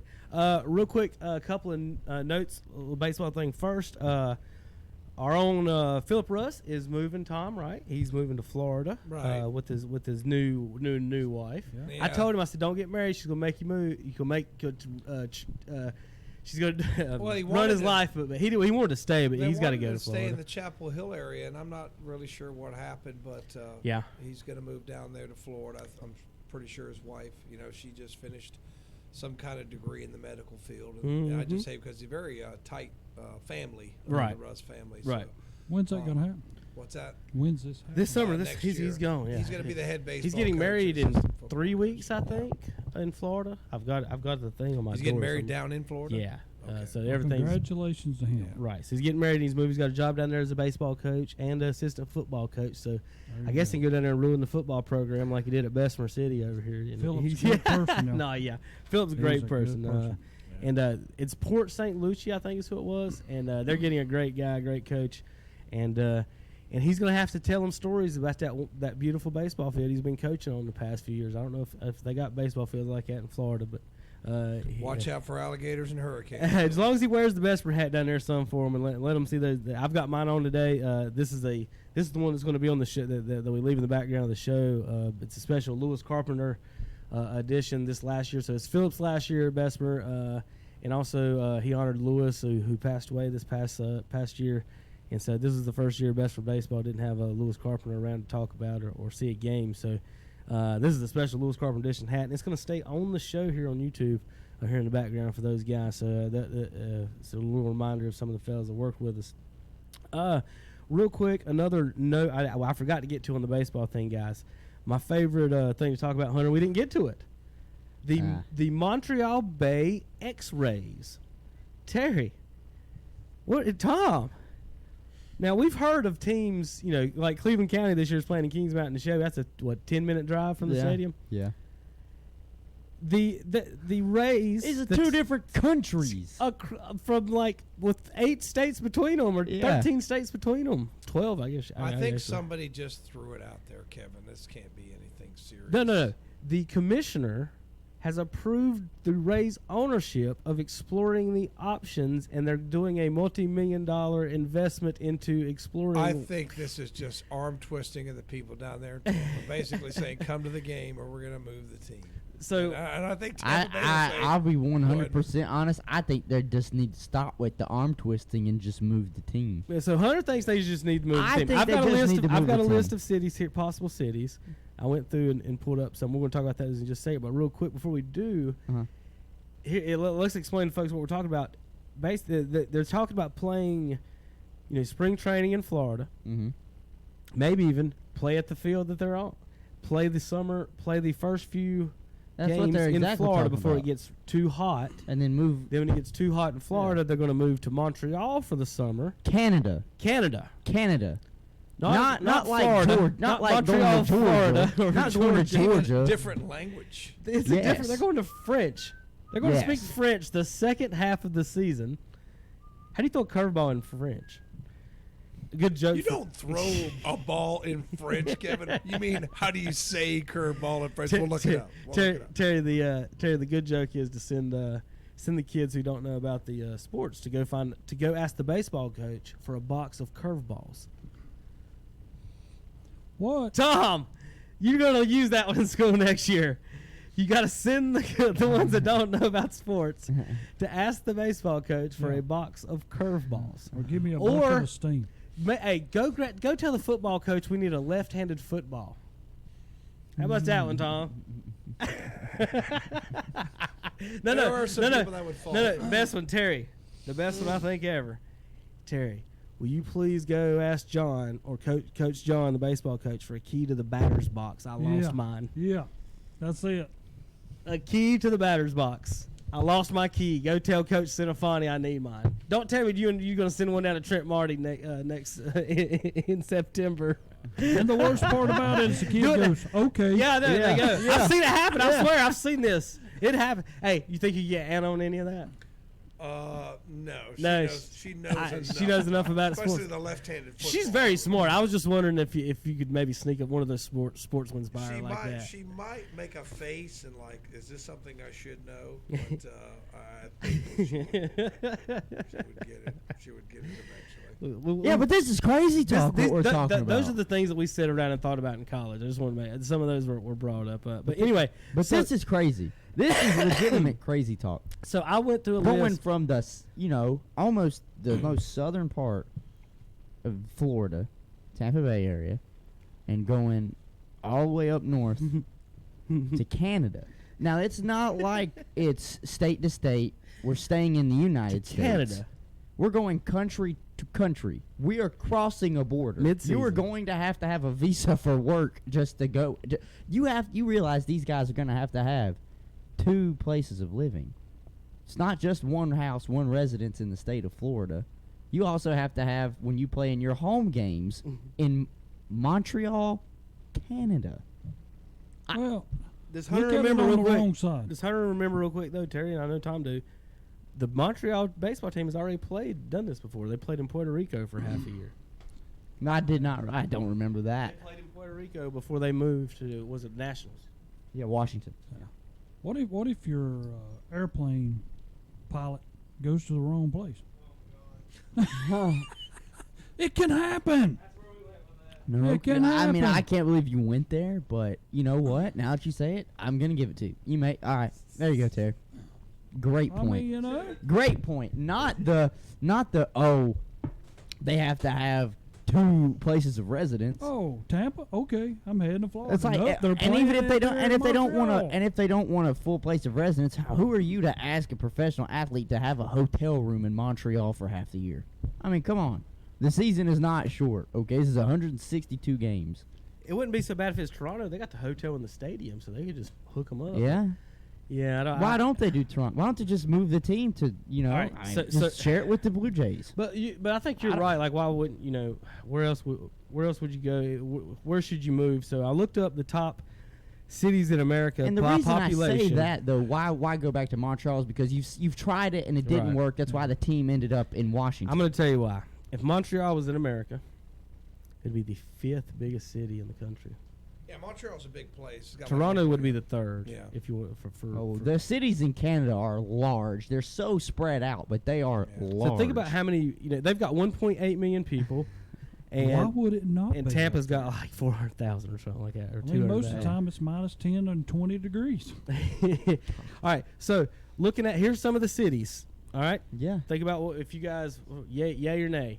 Number 7, the 7th largest city in the country doesn't have a baseball team. San Antonio. Yeah, that wouldn't work. Too many teams in Texas. Texas is too down. Yeah, they already got Houston. Here's and the another team. Rangers. Here's another one with too many teams. The 10th biggest city in the country is San Jose. No. They got It's kinda Los like- Angeles, Did you- Anaheim, and the Dodgers. It's kind of like this. Did you hear that Walmart is closing stores because Walmart is suffering from its competition, Walmart? They put Walmarts too close together, and I think that's if you put another team in Texas or you put another team in California, it's going to be the same. To me, you have to put it in a state that might not even have a professional team, because then you'll have a better chance of drawing a crowd. It gives somebody something to do. So we're gonna get to some good news in a second for you, Hunter. Okay. So those two cities are in states with multiple teams Yes, already. yes. The 12th largest city in the country is in Florida, Jacksonville. They're not moving from Tampa to Jacksonville. No. No, I don't think so either. I don't think you give another team to Florida. I just That's don't. way too close to I Atlanta. don't. It's too close to Atlanta. I mean, you still, if you want to root for Miami, you can still root for Miami. But that's not Number much of a- 14, Tom. You've probably been to this town. I've never been myself. Columbus, Ohio. And you've already got 2 teams in You Ohio. already got 2 teams in Ohio. Oh, and well, if there is one place that's growing in Ohio, it is Columbus. Yeah. Columbus is Columbus nice. is the largest Columbus city is in nice. Ohio, but it's just the tradition of the Cincinnati and Cleveland teams Uh-huh. throw another team there, and that's not. Well, Columbus has got a professional soccer team, so. Well, they fought to keep it. Remember, it was going to move to Texas, Mhm. and there was a big lawsuit and all this. The Columbus Crew, and Yeah. I think they actually did block it. There was some kind of contract violation that they're going to save the crew, save Well, the Columbus- crew. Columbus is what a nice what a city. slogan, right? Save the crew. I prefer Columbus, the city, over Cleveland as the city. I think Columbus is nicer. Tom, you have a comment on that? You probably Well, know. Because my you cousins know, live they're just not- on the outskirts of Cleveland. Well, Columbus is new, and Yeah. and Cleveland's is all. You go to Columbus, and they're building. You They go don't to have a- Cleveland, and they're fixing up Hey, all wait, those. Do they have a lake in Columbus? No. No, we Lake Erie is the shallowest of the lakes, so I guess it's the great. You pond. have a lake. It's So- the great and the Hall of Fame. They do have the Hall Two of Hall Fame. of Fames. Well, one's in Canton. Wow. Yeah, I mean, that's Football Hall of Fame. in 10 Canton. minutes. How much is it? How far is Canton it? from 15 Cleveland? minutes? What? From the Hall of Fame Canton to from Cleveland. the Hall of Fame. Canton Canton to 20 Cleveland. minutes. It No, ain't that it's, much, is no, it? no, no. It's like an hour. Oh, and is it change. that far? Yeah, I was about to say it's. So when I was in Akron, I went the opposite way for that. Okay. I went stayed in Akron. Right. If you're in Akron, you have to. I thought I keep was on staying on going my north. way. Like Gotcha. you make a right, you go to Youngstown. Gotcha. I love All right. going to Lake So here's Erie, the though. good news, Hunter and Yeah. Terry and Tom and everyone else. The largest city in America, in a state with no baseball, at 16, Charlotte. Yeah. Charlotte is the largest city in With- America with no professional. with no professional baseball Yeah. in the state that doesn't have Charlotte- at number 16. Charlotte doesn't really support the teams it has. I mean, they've talked about moving the Panthers out. I mean, you know, I just think that Charlotte is a large city where everyone is not from Charlotte. I mean, that's exactly the thing. right. Like if you go to Cleveland, the people that live there, 80% of them are like born in Ohio. I mean, Yeah. and that's why they support the team. You got Charlotte, and you live in the. My buddy who lives in that area says, yeah, one neighbor's from Massachusetts, one's from Connecticut, one's from New York. They all still work pull down here for from their New business. York teams. They Yeah. don't. There's just not. Charlotte is not its growth is not homegrown. If it was, they'd have more support And from the team. Charlotte, and for Charlotte to get a major league team, trust me, I would be all for it. The Braves, But I was about to say, but the Braves have been established for so long. This is Braves country. We cover Braves here, like we carry their As a games. Cardinals fan growing up here, I could care less. I know you could care less, but at the same Terry time, too. and see, yeah, I was a Royals fan, but at the Why don't same they put time, a team? this Why, is you think put a team in Tennessee? Well, Why don't they put a team in Tennessee? We're going to get down to the next contestants. I'd Tommy. be down for a I'm team glad in you said Nashville. Tennessee. Yeah. They're not next on the list, but next on the list, Indianapolis. they don't have. That would be a good city. That for would. baseball. They don't have a baseball team. Indianapolis. But is I 17. guarantee you, most of the people in Indiana are Chicago Cubs fans. Right. Yeah. Number 24, Nashville. Nashville would be fantastic. Nashville would be a good place. Nashville would be fantastic. Now you would have to fight against Nash Vegas on some nights. That's the strip in Nashville. It's got all the bars and all the clubs on it. The But Braves still, too. I'm sure the Braves are very popular in Tennessee as well. So that Tennessee might. Cardinals. really in I was about to Tennessee. say. Yeah, right on the line. really? Yeah, Okay, yeah, I that guess so. Memphis. Yeah, Memphis I guess Redbirds. Yeah. Number 25, Portland is number 25. That In would everything be a I good look, city. in everything I look at, they always say Portland and Charlotte are the top two contestants. They're 25th on the list. But Portland, population. see, I've been to Portland a number of times. Portland's a lot. Portland feels more local than Charlotte. Wouldn't it help the West Coast teams to have another team in the West per se than all these East Coast teams? And that would help Seattle with travel and more think, games. Like if But you, wouldn't You'd they have a still, wouldn't rival they for still be Seattle? part of the AL East though? Yeah. Well, no, they And would. then They would ha- switch. I They was would gonna have say, to. they would. switch They some would of have to that up. flip flop somebody if they're Oh, going yeah. all the way to Yeah, Portland. At least in obviously. Charlotte, it's like regionally. They could just. yeah, they it's wouldn't have to okay. change divisions at all. They wouldn't No, have to rearrange no. baseball at all if you go to Yeah. Charlotte. If you stay on the East Coast. Which that or Nashville. I think you don't even switch if they go to Nashville. It's just, that's East Coast, even though it's more yeah. western of Portland would be a Tennessee. good city to put a team. Number 27. I've got 5 more to go through. And we'll be done with this. Oklahoma City. You know, I mean, they don't have. All they have really is the Thunder. It's getting close to Nebraska, Omaha. You got a team out, and they got the Thunder already. You got to start with one Are you team before okay, you can get Tom? to 2. You good? Are you all right? Number 28 is Las Vegas. No. They just They've got a NH football team They going. do have a And football that's- team coming. and they're going to move out in 5 years. Yeah, I think the football could do better than the baseball. Baseball, you got to think, who comes to Vegas and be like, y'all want to go sit in 110-degree weather and watch some baseball today? I was gonna say it's summertime In when the they're middle of the playing, desert. Middle of the desert. Football, I could see in the. They would. being okay. They only got to play 8 games. They're playing one more year in Oakland, though, right? Yeah, this is fine. See, their night games I think would hurt in Number Vegas. Their day games might be okay. Number Ain't got nothing to 29. do. Number 29. Louisville, home of the Slugger. I mean, no baseball in Kentucky. They're probably all Cincinnati Reds fans in Kentucky, I would say, for a long time. I was about to say they probably like the Ohio. Now team. here's one I threw in here. It's number 32, and this is one of my favorite ones just for the name, all the jokes you could use. But there's no team in the state, and it is the 32nd largest city in the country. It's out west. You could add it to these western teams to help with the travel. You ready? You got to turn left at Albuquerque, Hunter. Now Albuquerque, New Mexico, is the 32nd largest city. Yeah, What about a There's New no Mexico team. team? They have no professional team at all in the state. They got. Think about giving us a whole state. They How were- much? Think about a whole state. They're all could get a professional They're all team. Diamondback fans, but even then, don't they have spring ball or they have some training camps in might. Arizona? That's New Mexico. I'm talking. Oh, We're in well, New no, I know Mexico. that. I'm saying, but spring they training's have in- baseball yeah. in Arizona. Spring Why training's not in New Arizona. Mexico? Yeah. I mean, if you're getting baseball fans already, they pull for somebody there. They pull for They get a Diamondbacks or whole a California state team. So the teams that don't have a state: Kentucky, New Mexico, Indiana, Teams that don't have North a state. Carolina, Tennessee, State that don't have a team. Oregon. Yeah, I said that wrong. And Oklahoma. Yeah, so there's some of the teams that can compete. All right, we got to go. We got super breaks to go to. We got to get the NBA draft. We'll be back in just a few minutes. KTCBroadcasting.com. Country Countdown USA. I'm Lon Helton, inviting you to join me as we count down the week's top 30 with my co-host Lee Bryce, who had some pretty good luck at this year's Kentucky Derby. Aaron Rodgers is to my left, and they're all going, wait a minute, you bet on that horse? I'm like, yeah, dude, so it was awesome. That's Lee Bryce this week on Country Countdown USA. Country Countdown USA, Wednesday afternoons at 1 o'clock on Carolina Country WCSL, 92.3 FM, 1590 AM, and online at ktcbroadcasting.com. Dwight Fowler at Renato Auto Mall in Shelby says no bull. That's right, you get no bull at Renato Auto Mall. Just good old down-home pricing, and that's no bull. Whether you're shopping for a new Kia, Honda, Buick, or GMC, you get great deals, great financing, and great service. So hurry on in now during the No Bull Sale event at Renato Kia, Renato Honda, Renato Buick GMC, all at Renato Auto Mall, 4423 East Dixon Boulevard in Shelby, right below the Cleveland Mall. This summer, stay twice at Red Roof Inn and earn a $25 gift card with Ready Rewards. Yes, you can become a Ready Rewards member. Just register to be enrolled in the promotion through your Ready Rewards account under the promotion tab. And once you register, a guest who stays at any Red Roof Inn, Red Roof Plus, Red Collection, or Hometown Studios by Red Roof, 2 separate times from the beginning of June through the end of August will receive 6,500 points. That's enough for a $25 gift card.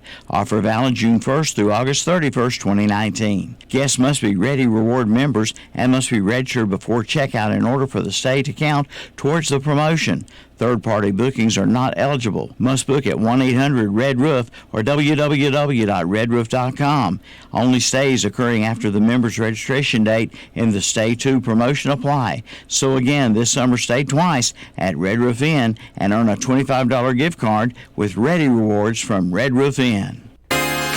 Now's the time to buy your new Kubota from Parker Farm Service in Kings Mountain. Right now, pay zero money down. Get 0% APR financing for 60 months. Come on in now for all the details. All for good on the Kubota BX Series, the Kubota B Series, the Kubota L Series, and the Kubota MX Series tractors. Again, zero money down and 0% APR financing for 60 months. Get your new Kubota today at Parker Farm Service, 126 Vesey Drive in Kings Mountain.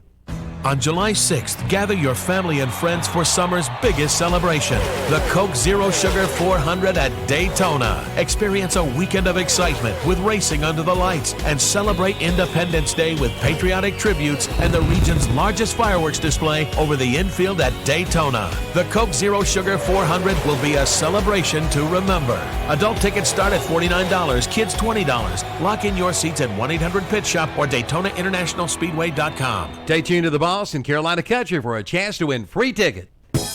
When you shop our local advertisers, be sure to tell them you heard it on the radio. That way they'll know that their radio dollars they spend works for them and you too. Even in today's fast-moving world, radio remains the leading media to reach more people. 93% of Americans listen to AM/FM radio over the air. TV viewership is 89%, smartphone use is 83%, and personal computer use is 50%. So if you're a business owner, reach more people with the power of radio. If you don't tell it, you can't sell it. See the power of radio. WOHS Shelby, WLON Lincolnton, WCSL Cherryville. Online at ktcbroadcasting.com. Make your business or office a Boss or Carolina Country listener post. All you have to do is tune your radio in your business or office to 107.5 FM or 92.3 FM. Let us know and we'll put your name on the radio. And each month we'll have a drawing from area listener posts for a dozen breakfast biscuits from the Creekside Clock Restaurant in Shelby, along with coffee or tea. Area listener posts include Promotion Motors in Lincolnton, Cherryville Signs and Graphics, Lowe's of Lincolnton, Watson Carpet and Tile, R&D Mattress Center of Cherryville, Carolina Furniture Mart, Memory Lane in Krause, Watson Carpet and Tile, Davis Brothers Automotive, and Carolina Furniture Mart. So make your business or office a Boss or Carolina Country listening post today. Don't miss the City of Cherryville's Independence Celebration, Wednesday, July 3rd, starting at 6 p.m. with DJ Johnny B. Then at 7 p.m., it's the music of the entertainers, all topped off at 10 p.m. with fireworks. There'll be food vendors, adult beverages will be available. Bring your lawn chair for a big night of fun. That's Wednesday night, July 3rd, for the City of Cherryville's Independence Celebration at the downtown Cherryville Mini Park. And welcome back to Saturday Morning Sports Talk with Kevin and the gang. Back to you guys in the studio.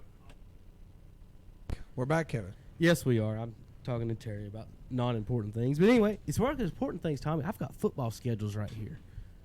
Do you hear me? All right. Football. It's not football season yet. We still High got school American football. Legion. We still got American Legion this year. So, real quick on the dates. People are wondering about the dates on those. The meetings, the pairings meeting for the Area 1 playoffs are July 1st. The playoffs, Area 1, are July 2nd to the 22nd. The state tournament here is in Cherryville, July 26th to the 30th. Tom, are you going to be umpiring in any of that? Or That'd be no. Is that a no? No. Okay, you're not good enough for that. Is that what they say? Well, the guys that do that are, the experienced and good. Plus, they do the 3-man crews. Listen, So, I've got a video on YouTube with over 100,000 views of an umpire maybe missing a call. So let's be careful on some of that. Now, I've definitely got a great view of the Hunter Huss Ashbrook, the football, and that's the best one. Have I shown you that video, Hunter? The kid clearly drops a pass in the end zone, and the referee standing 3 feet away gives the touchdown signal. And the other referee, trailing from behind, didn't even see the play. He threw it up too. Yeah. And then the guys look at the referee like, "Did he catch that?" And I guess that's touchdown. It stood. Southeast Regional in Ashboro as usual, August 7th to the 11th, and the World Series back in Shelby, 15th through the 20th. The good news is on that, guys, it will not coincide this year with Week 1 of football. It will though. It will coincide back again though with our. With the Jamboree. Tom, you know where the Jamboree is this year, by the way? I think it's at Burns this year. Is it? I couldn't remember. Yeah, It's at got Burns this year. It might. I was thinking it might be. So we as always, folks, we broadcast that Jamboree. That's our warm up night for our broadcasters to check our equipment, have a little fun, and see some football on the field. You get a nice feel. And then August 23rd, we'll be kicking off high school football 3 days after the end of the World Series. Terry, you ready for it? Yeah, I mean, it's one of them years that they moved to football a week back, and now it's interfered with other things that's going on in high school. I mean, it's going to interfere with basketball, wrestling, et cetera, et cetera. And I didn't quite understand that, Tom, and I don't know whether you do. But, I mean, we like Lincoln County, we're starting earlier, and we always did that because everybody wanted the kids back in school before football started. That's a great thing, but to move it back a week. How about this? The legislature of North Carolina is a bunch of idiots, and we can't get a common sense schedule. Yeah. In other words, instead of trying to do all this stuff, let's get our 90 days in before Christmas. That means we maybe got to bring the kids in about August 10th or 11th. That's fine. Get them to Memorial Day. Let them go. And Memorial Day, that Thursday, that Thursday, Friday, let them go. If the legislature would let us do that, but the legislature won't. So now we're trying to do all this other stuff. Oh, let's add 15 minutes to the day and start here and push our football there. And it's the legislature of North Carolina that works very hard to screw everything up. They do a good job of it, Terry. I know I'm gonna touch a couple of things I probably shouldn't touch here, Tom. But you should probably wear that shirt you got on down there. Grab a bunch of your teacher folks this week while y'all have the week off and go down to Raleigh. I'm just saying comments with a couple signs. I mean, but they want to, like people want to talk about paying all this. Let's start with common sense things. How does college do it? They have their exams. They take Christmas break. They come back. It's common sense. Yeah. Common sense. That is weird. All right, folks, for our next break real quick, I want to go through our week 1 matchups, and then in our next segment, folks, we're going to break down the NBA draft of our 4 terrible teams to finish up the show. Real quick, I'm going to go through the lineup. Green Hope at Ashbrook, North Gaston at East Gaston, South Point at Crest, Lincolnton at Stuart Kramer. Huss has week 1 off. Shelby at Freedom. East Lincoln has week 1 off. I think that scheduling probably made some of that happen. Some of these teams take that week 1 off even there, Terry. Bessemer City and Chase will play. Burns and Kings Mountain open the season, That's Tommy. a tough one to open up. That'll be the game of the week here on KTC Broadcasting. We'll open up Burns and Kings Mountain at Burns. So, but the Bulldogs open up at home. Like Coach Devine's major concern is the offensive line, the skill players. He's worried about having enough linemen. Do you guys have the best running back in the area? I mean, who's better? Might be the fastest. I mean, skill wise, feet wise. I haven't seen him in person like move and break tackles or anything. He moved, but I've seen him. We've watched him in here on the show, Terry. And just he looks like a blur going across the screen on Friday nights for the Bulldogs. Kewan Pryor, right? Yeah, he's a good baseball player too, right? He plays shortstop on the baseball. He's just he probably play anything he wants. Yeah, he won't play basketball. We're trying to talk. He said no, he doesn't like that. But he plays football and baseball. It's going to be interesting to see that Burns moving down to the 2A. Let's see what happens. It was tough for them to play up against schools that got 12 and 13. That is big news, and I wanted to get to that real quick. West Lincoln opens of Drone, and I don't have Cherryville's open thing, but yeah, Tom, your guys' schedule this year is a little bit different. At Monroe. Yeah, there's a 2A. TC Robertson. That's Kings Mountain. Sorry. I was getting ready to say. That's not you. Kevin, you're not going to Monroe. You got Asheville, Asheville, Newton Conover, Chase, South Point, at East Rutherford, at Shelby, at East Gaston, RS Central, and then you finish up with North Gaston, a former 3A, a Big South. Well, that kind of worked out because neither one of us had a game that week, so we just kept that. That was from the old. Just conference. kept an out of conference. That's good. That's weird to add a conference game last game of the season too.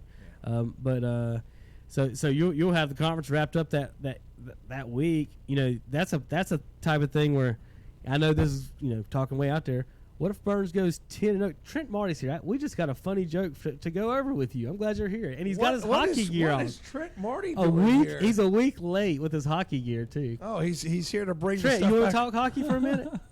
Trent, you want to talk hockey? He's got all Pittsburgh. What is he doing? The Blues one. Yeah, he came to bring back some equipment and join the show. And Trent, you missed breakfast, buddy. So I got a good joke for you, Trent, here in a little bit. I think that it's just for you. Tom, I don't know if he wanted to do it, but I think you'd be the one that would help pull off what I want to do here. But Burns, switching over to 2A, I think it's going to be good for you guys and big. Like I said, you got Asheville, Newton Conover, South Point, Chase, East Rutherford, Shelby again, East Gaston. That was your out of conference. You basically switched Shelby, North Gaston, East Gaston, RS Central. So that's our football schedule. We've got to get another break right now so we can get this NBA talk in, guys. So we've got to get over the lottery and get into that. So we'll be back in just a minute. KTCBroadcasting.com. Isolated and alone? That's how millions of Americans feel while experiencing a mental health crisis. Need to talk? Our providers love to listen. Call us now at 1-888-235-HOPE. That's 1-888-235-4673. Partners, improving lives and strengthening communities in North Carolina. 1-888-235-HOPE. 235-4673. For the latest from the world of golf, tune in every Wednesday morning from 11 to 12 for the Golf Shop Radio Show. Hosts Mark Greenhelge and Matt Blanchard talk golf from tee to green and everything in between. If you like golf, you're going to love Golf Shop Radio. Before you tee up, drop on in. Welcome to the Golf Shop. Golf Shop Radio, Wednesday mornings at 11 o'clock on Carolina Country WCSL, 92.3 FM, 1590 AM. Online at ktcbroadcasting.com. Brought to you by Fred Caldwell Chevrolet in Clover, South Carolina. If you're going to be working out in the summer heat this year, be sure to head to the Hometown Hardware in Kings Mountain and keep cool with a brand new straw hat. They also have cooling towels, water coolers, and much more. And for those summertime cookouts, see the line of Traeger grills and accessories.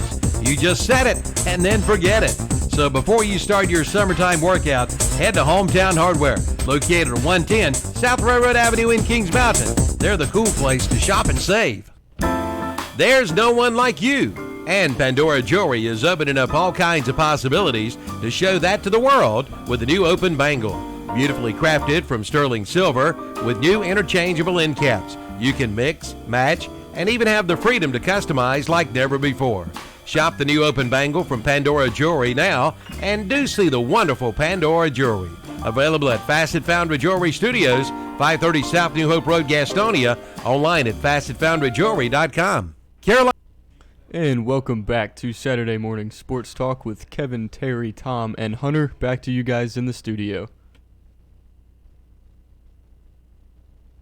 Did you send it back to us? We're in here just chatting away. Trent Marty walks in, and the show just goes to all chaos and confusion.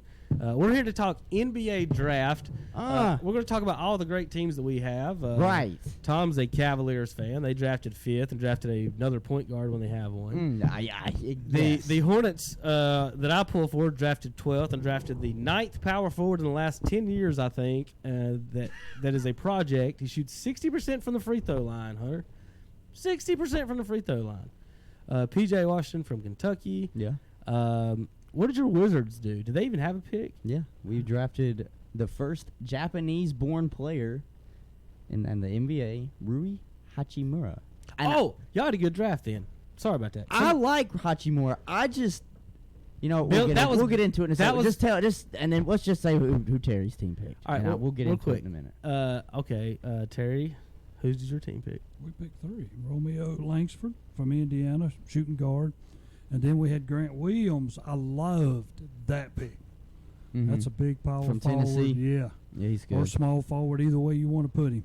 But I like him. We got the other small forward in a trade, Admiral Schofield. Mm-hmm. So I'm going to go down the list and give you a couple of news and notes where I want to talk that I think we don't have that much time, but I just want to kind of get into some of them before we break some of these down.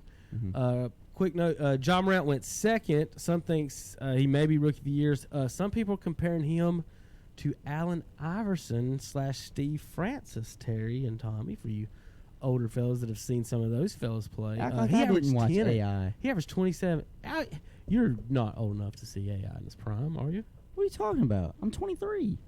He hadn't played in 12 years or so. I watched tail end AI at the 76ers and then his unfortunate trip to Denver and where he kind of just died off. So R.J. Barrett went 3rd.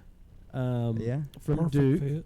to the Perfect Knicks. fit for the Knicks. I think he's going to be a bust. I do not. I think he is the best guy that's going in. I got a couple of steals. I got a couple of steals in the draft, guys. You need to look for. I love this 4th pick. So does Hunter. He won the national championship. Yeah. DeAndre Hunter of Virginia. He's in Atlanta.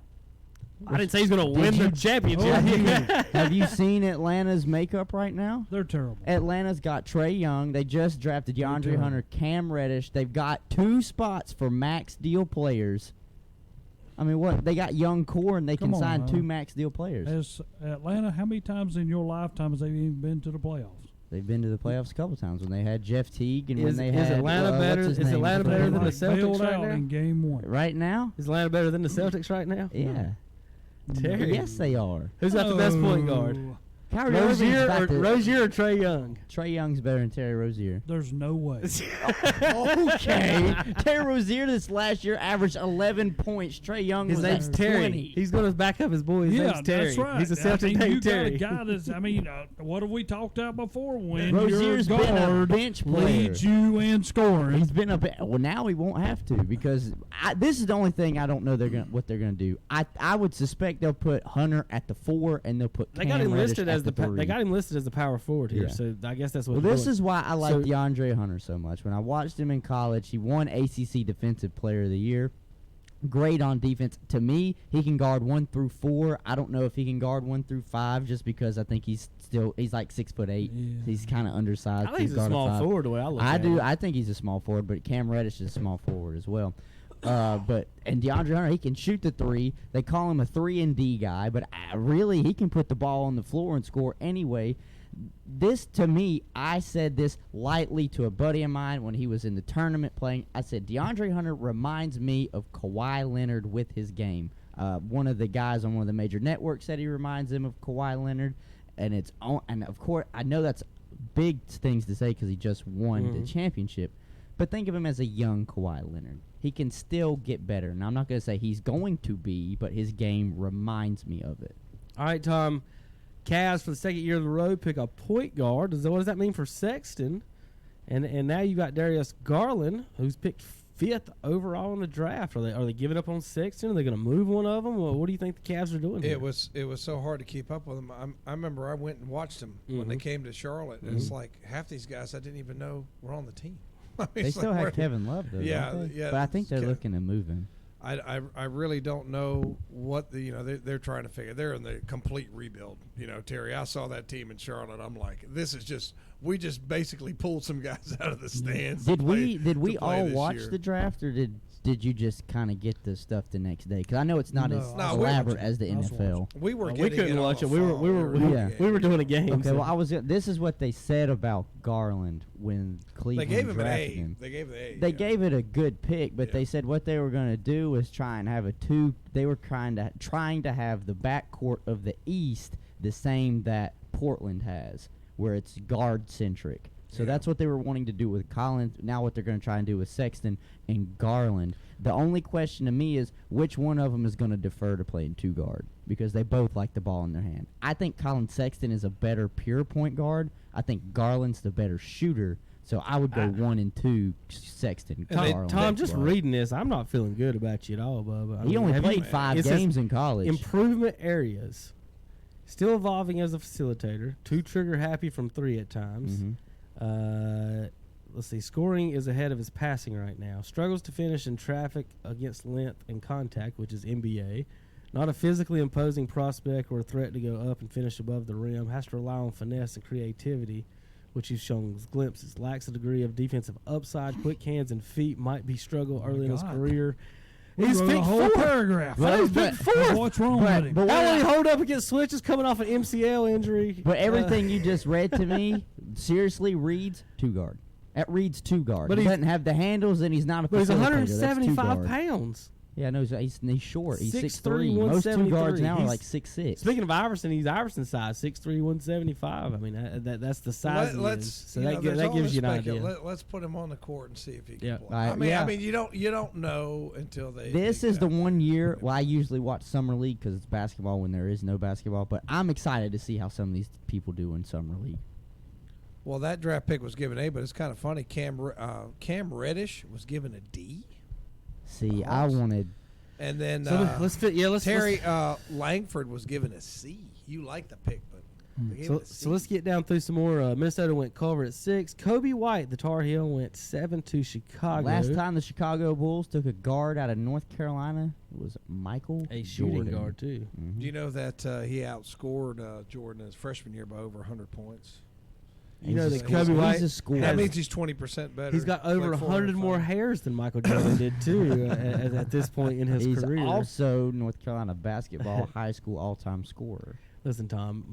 Dean Smith took Jordan off once he got up by 10. He would take him out and they'd run 4 quarters. I just wanted to be able to bring Michael Jordan. Was it different?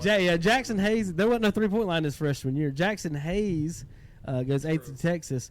Jay Billis said Hachimura is going to be. They asked him outside the top 4 or 5, who's your favorite outside of that?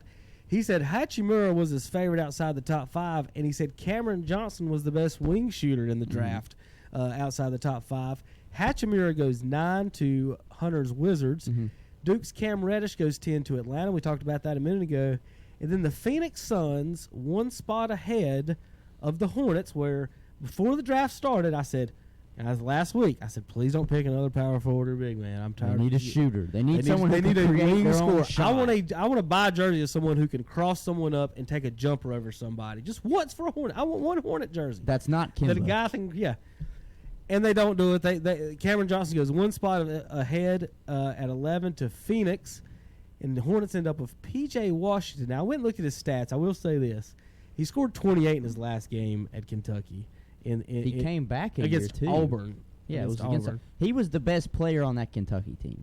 He was the best player. But he's only 6'8". It doesn't say he's that athletic. It doesn't say his free throws are 60%. So 42% from three, Kevin. he did shoot. He College did shoot three. that. So we got to see. Which Is they he going to moved play? that Is he line like back a so it's 3/4? They're doing it now. I just want him to draft and pick somebody who can replace MKG. Quit running this joker out there. Here's the problem I had with the P.J. Washington pick. Seriously, I don't know why I did it. I guess he knows I do a sports show and cover sports. A guy I went to high school with DM'd me on Twitter and asked, what did I think about the Charlotte Hornets pick for P.J. Washington? And I'm just saying exactly what I told him. I said, to me, he's like a thinner, better shooter in what you got last year in Miles Bridges. You already drafted an undersized. Do you think he's just Marvin Williams again? I think he's got more upside than Marvin Williams. He's got a little bit more. Marvin was picked second. I know he was picked second, but he was also a bench player. This guy was the best player last year on Kentucky's Like I said, team. he scored 28. But what we've seen is sometimes these Kentucky players, they don't always turn out. You know, there's been DeMarcus Cousins, Anthony Davis, and John Wall. That's about it. The rest of them been good. The rest of them have been good role players. You know how many points Anthony Davis scored in his last college game? Like 2. I was about to say it was a national. He won championship the national championship game game and had 2 points. I bet someone he would never average 20 points a game in his career, and I lost that in 2 years. Yeah, but the P.J. Washington thing, to me, I said you guys needed somebody with the big leering thing of losing Kemba Walker. You needed a shot creator, and you didn't get it. You got somebody that's going to rely on someone to get him the ball. When he was a three-point shooter, most of them were spot-up jumpers. It wasn't him creating anything. And I don't know, for him to be a power forward, he's undersized. We come in there last week and we said it's the top 3 and then everybody else. Oh, to me, I think it was the top 4 because I truly believe I'm a pretty deep by draft. I think DeAndre Hunter was the 4th. I think he was either the 3rd or the 4th best player in this draft. But you never know who was the guy that was playing for Toronto, one of their guards. Van Vliet. Yeah. He went undrafted. He didn't. So, but he was a star in college. Tom, but he was not drafted. So here's the stat for you: the Raptors didn't have a single lottery pick on the team. That's what I'm saying. The Hornets had 9. Yeah, we didn't make the playoffs with 9 lottery picks, and the Raptors just won. Go ahead, Tom. Make that 10. They're acting like you draft Zion Williamson and you're going to win the NBA title in a year. I mean. Let's see if they can play. Let's see if they can stay out of trouble. I agree. Let's see if they can mesh with their teammates. I agree. But the thing is, let's see what happens. The thing is like they say it all the time. They say, do you draft for need or do you draft best available? If I was Charlotte, I would have drafted for need, not best available. I think that's what they did there. Best available. That's what we're saying. Like you are this close to losing. Your leading franchise scorer, the one that averaged 26 points per game last year, and what did you get out of it? Maybe 10 points a game coming in. You don't have anybody to fill doesn't that sign. Spot. What do they do now? It's the Monk and they lose the 60 Monk games. I was about to say they have the worst. They go to the worst record in the league. Monk the starting point. They go to the worst record in the league, and there's no guarantee because they just showed it with this recent lottery. There's no guarantee that you even get the first pick. So the thing about Charlotte is that they've got to nail their picks. I just said they've got 9 lottery picks on the team. They consistently miss every single pick they take. They missed on Giannis. They missed on Harrison Barnes, Draymond Green, all the big centers, Jokic and Jerkic. I was scrolling to see who I thought that they possibly would have missed. This is what I think. Chuma, even though he's going to come off of ACLs, you like him? I like Chuma. What he did, he's a. Do you remember who I said last week? You said Bobo. I wrote that down before the draft. I wrote that down before the draft to Tom. Miami. Denver. Denver. Wait a minute. Yeah. Hold on. I'm getting to it. That's what I was getting to. The Charlotte Hornets, I wanted them. I wrote it down before the game. I wanted Bobo. Shaq, I didn't see it until today. I was watching it this morning. 3 days ago before the draft, said, Bo, if I had the pick, I would pick Bobo over Zion. Shaq said that. He said he comes in our gym. He's 7'5". He's taller than me, and he just waxes everybody. He can shoot outside. He can cross people up. Before the draft, I can't remember which analyst it was. They compared Bobo to Giannis and maybe even Durant because he can already shoot just as good as Giannis. So what I'm seeing on the reading is the teams didn't want him in the first round because he's got a foot issue, and they didn't want the guaranteed contract on it. So I've got Shaq and another analyst both saying Bobo. I wanted him in there for Charlotte. Why not? Listen, like I said, if you're going to pick a 6'8" guy what's his upside? What is that guy's upside? Is it higher than Bobo's? So, like, we're taking chances I don't here. know, but the fact that I can see why people didn't want Bobo because think about it, he is over 7 foot tall and has a foot issue. That was the has issue. ended big men's careers. Foot and back issues. They're very prevalent in men, some of the larger players in the league. I think someone also said a knock on him. They don't know how his motor is. If he's going to give 100% every night. I mean, you could say that about every kid coming out of college. You don't know how their motor's going to be when they get to the pros. But for him to have dropped from the first round to a 40th pick, almost the end of the second round, that was really almost embarrassing for him just to sit there the whole night. I think teams are going to regret that because Terry, who got him? I thought the Heat drafted him, or was it through a trade? It's Denver. No, Denver ends up getting him. Denver Nuggets last year had the second best record in the West. The Warriors have no Durant now. The Trailblazers were the team they got. The Nuggets still have Joker. They just added a 7'2" guy who can shoot. Has threes. Durant officially said I'm gone? No, not yet. No. I think what a lot of people, this is what I've heard a lot of analysts say, the Warriors are going to throw money at him to keep him, and if he doesn't want to be there, they'll trade him and try and get assets. Well, they just for proved that they can't win the title without him. Yeah. The one game that what he does can't. that say over there, Tom? These fools, Yes, these they two can. fools right here think that Golden State is just won a as title good. without him They're before. winning. Wait, hold on. Let me do it. Let me say it. I'll go to Tom real quick. They're 1-2 without Durant in the finals. The one they won, Kyrie and Kevin Love were both hurt. Right. So they're 1-2 in the finals without Durant. In the finals games, Tom, I wrote it down right here. With Durant, they're 9-1 in the finals, 8-10 without Durant. He'd probably make the argument that they're better with Draymond Green instead of Kevin Durant. I'm waiting for that I thesis. think as a team as a whole, I waiting for that thesis. think that team as a whole, fully healthy, even if they don't have Kevin Durant, can still win the title. I agree. Can and will. Yeah, I agree. That's Different what things. If they got Durant, it's guaranteed. I would just say, almost. if they have Durant, they will. If they don't, they can't. Might. I don't see how anybody can say that. But isn't Klay Thompson's contract up too? He's got one more year. He's got No, he's up too. No. He's that is right. They said They because better he's hang on to going him, to want $200 million. Yeah, he wants. They was talking about 4 guys on that team that would be like $1.something billion. Yeah, if they kept to keep that it. to keep that team together, it's like worth $1.6 billion. All right, so here, as far as the free agent, all right, real quick before we do the free agent thing, real quick. What do you think about Nasser Little falling 25? He fell to a good team in Portland. No, he did fall to a good team, and I think that's a great fit for him because do what too. they were really lacking was a forward. He'll be playing with Rodney Hood, the small forward position with Rodney Hood. So you've got a 2-man combo right there with Hood. Yeah, I mean, Little, he's still a work in progress. A lot of people say since the NBA game is more spread out, he'll thrive because he can slash to the lane. He's got Lillard to be able to feed him. He's not going to be centric in this offense, which is good. They got Lillard and McCollum. I think he fell to a good position. I was not expecting him to fall that far. I didn't think Ty Jerome would be picked before. Would you rather have Little than PJ Washington?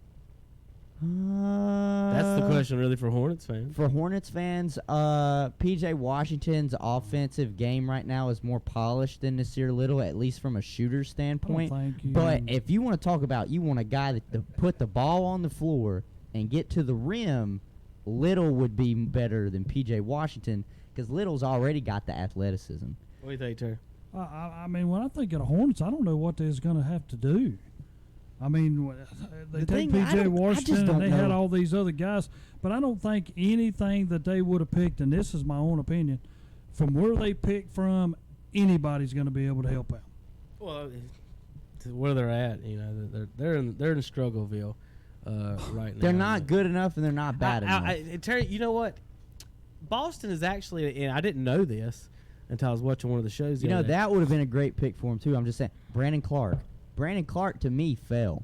He was injured a lot of the season for Gonzaga. He's just as athletic as Hachimura out of Gonzaga. The Hornets have never signed a free agent to come play for them in the history of the team, except one was Gordon Hayward, and then his contract was matched in Utah. And get this, the only free agent the Celtics have ever signed since the 80s and whenever. Did you know you guys have never signed any free agents as well? You've traded for every single player, good player, or drafted that you've had.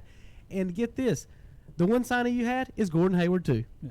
The only one that both teams have signed in the last 25 years, 30 years is Gordon Hayward. And he's that's just crazy to me. Boston didn't even sign it. So these teams, you have to trade and get these good players. And I love that's the only way that you have to draft right, get lucky and draft right, and then make a trade or two to make your team better. And I love when Tom Hornets brought just keep up, drafting 8, 9, Tom brought 10, up 11, and 12. Van Vliet because he was an undrafted free agent. People got to remember you can still get steals because there's only 2 rounds in the NBA draft. You can still get steals in undrafted free agents. One of the good pickups I went saw undrafted again too. Did you get drafted this year? I went undrafted. I will say I had to fact check you on the Raptors. I'm like, Kawhi Leonard, what is it? Wasn't No, a he's lottery 15. pick? He was 15. Yeah, it's weird. I had to It look stops that at up. I was it like, stops Leonard at had to be a 14. lottery, but he Not a single lottery pick on the team. And see, but and what the I Hornets like, over here not making the playoffs with 9. And I'm not just trying to Can't say make this as a playoffs. Carolina fan, but I think San Antonio did get a good undrafted free agent. They picked up Kenny Williams. Kenny Williams is a good shooter and a good defensive player for North Carolina. All right, Just free be agents. careful with Boston because I think Boston's going to go after Kevin Love. Since Horford will be gone, that's They got to to trade me, for him. He's not a free agent. That's what I'm saying, but I Okay. think they will. Cleveland's going to want some pieces. I'm gonna tell you what. We can give up That's some about all they pieces. got. They're going to get a good deal for Kevin Love because I think he's overvalued right now at this point in his career. He's Well, as good as Horford would be for us in the middle. Well, I was about to say, To well, replace you know, that, take that every spot. guy that's mediocre gets a great contract when they play with LeBron. He just, for some reason, he makes them deserve that contract when they really don't. And what I was kind of bringing Terry up about how Boston's never made a trade and Charlotte's never made a trade. Yeah, that brings you to the Anthony Davis situation, is where the Pelicans were lucky enough to get the pick to draft Davis. Then they can't even keep him. And all he wants, I just want to go to the Lakers. Everybody just wants to go to the Lakers, and it's not. Well, the Lakers really botched this situation. It's not good for these other teams. Stupid Pelinka didn't do his math right, thinking they would be able to sign a second max deal player. You forgot Anthony Davis comes with that extra $4 million, and you're underneath max signing. We were now. talking about this the other day. Isn't it weird how if someone got on TV and said LeBron, if he should take all the $30 million they offer him instead of Anthony Davis has a $4 million trade option. Yeah. So Anthony Davis can say, I'm gonna take that $4 million and I've got 120 in the bank. Yeah. Or he could give it up and you could sign more players. But nobody ever questions saying, and they sit there and argued on it here the other day.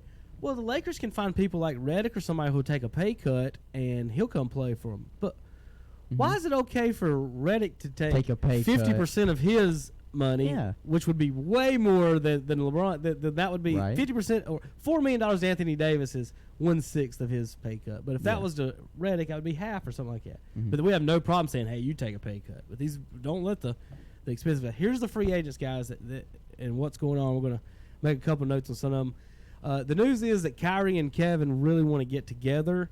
The injury thing is big with Durant. His questions is he could sign a 5-year deal in Golden State and they could reward him and keep him there for playing and busting his leg, or they could sign him, trade him to where he wants to go and play with Kyrie. That's basically the plan on that. Now, if Kyrie goes to the Nets, that means Kemba could go to the Knicks, is the rumor on that, depending on how much Charlotte offers. If Charlotte offers him, the Knicks can only offer 140. Charlotte can offer 200 to 240 actually. So it depends how much money more Charlotte offers, and can Kemba turn down. He's only made $47 million in his career. Can he turn down $80 million in 1 year? Basically, it's 1 year extra and $80 million, and you've only made 47 in 7 years. Can you turn that down, Terry? I don't think he can. Yeah. I How about think this? it's gonna stay With where the Marvin money's Williams, at. with Marvin Williams signing his player option, He did. He picked now up his player he's now option. made more Imagine time that. than Michael Jordan made in his career. Marvin Williams has now made more money playing basketball than Michael Jordan did in his career. It's a pretty awesome site, this 2019. I've pulled it up on my Free phone. agent tracker. That's awesome. I love So go down the last. Remember, DeMarcus Cousins is going to be available. Here's where I think the Warriors are going to get sneaky. They're If signing Cousins DeMarcus leaves and Cousins. signs some, no, I think he's going to leave and sign somewhere else. You know, I think they're going to sign for the early year, 1 year. D12, Dwight Howard. Think about that, or Brooke. They can get Brooke Lopez too. But if DeMarcus Cousins leaves Golden State, look for one of those other big centers coming off an injury or looking to move around. Could maybe join Golden State like that. Nah, Let's see. Kimba's there. Clay, I told you about him. The rumor is Clay wants the Warriors to offer at exactly midnight, or he won't accept. He'll move to go to the Lakers. Porzingis is going to re-sign in Dallas. Kawhi, we talked about it last week. Wherever he signs, is his team the favorite, Clippers or Raptors? Some of it says yes, some of it said maybe not. I would say yes. Either one. Jimmy Butler's been rumored to go to every single team, so we have no idea where Jimmy Butler's going. Well, so was Kawhi Leonard. Did you see the story yesterday? Kawhi Leonard willing to meet with the Philadelphia 76ers. Wojnarowski got on there, though, and said that what they do is he's down to he's pretty much Clippers and Raptors. Yeah. But what they can do, the Sixers could free up cap space, sign Leonard, and do something else. Shoot, I even heard the Lakers would love to make a run for him. Well, here's what Wojo said. The Kawhi will sit in Los Angeles at his house they'll come to a hotel for like 1 day. Yeah. And for 8 hours they'll meet with whatever teams want to meet with him. It doesn't matter who it is; they're going to listen to him anyway. Yeah. So if you hear a team want to talk to him, that doesn't necessarily mean he likes them. So be easy and careful. Charlotte. Yeah, get a meeting. Just go. D'Angelo Russell is the rumored guy that's going to be going back to the Lakers organization to join LeBron and them at point guard. Maybe. Nope. Let's see. Chris Middleton could re-sign way more in Milwaukee, but what if Milwaukee says we don't want one of these guys? We want to go after Kawhi or somebody. What if Kawhi and Giannis were together? Tobias Harris, they say he's probably leaving Philadelphia. Could go back to LA. That's the problem with Philadelphia. They have all the talent. They just can't afford them. And then Al Horford, Terry, just rejected his player option to get out of Boston. $30 million. So no Al Horford. Oh, I forgot to mention one more.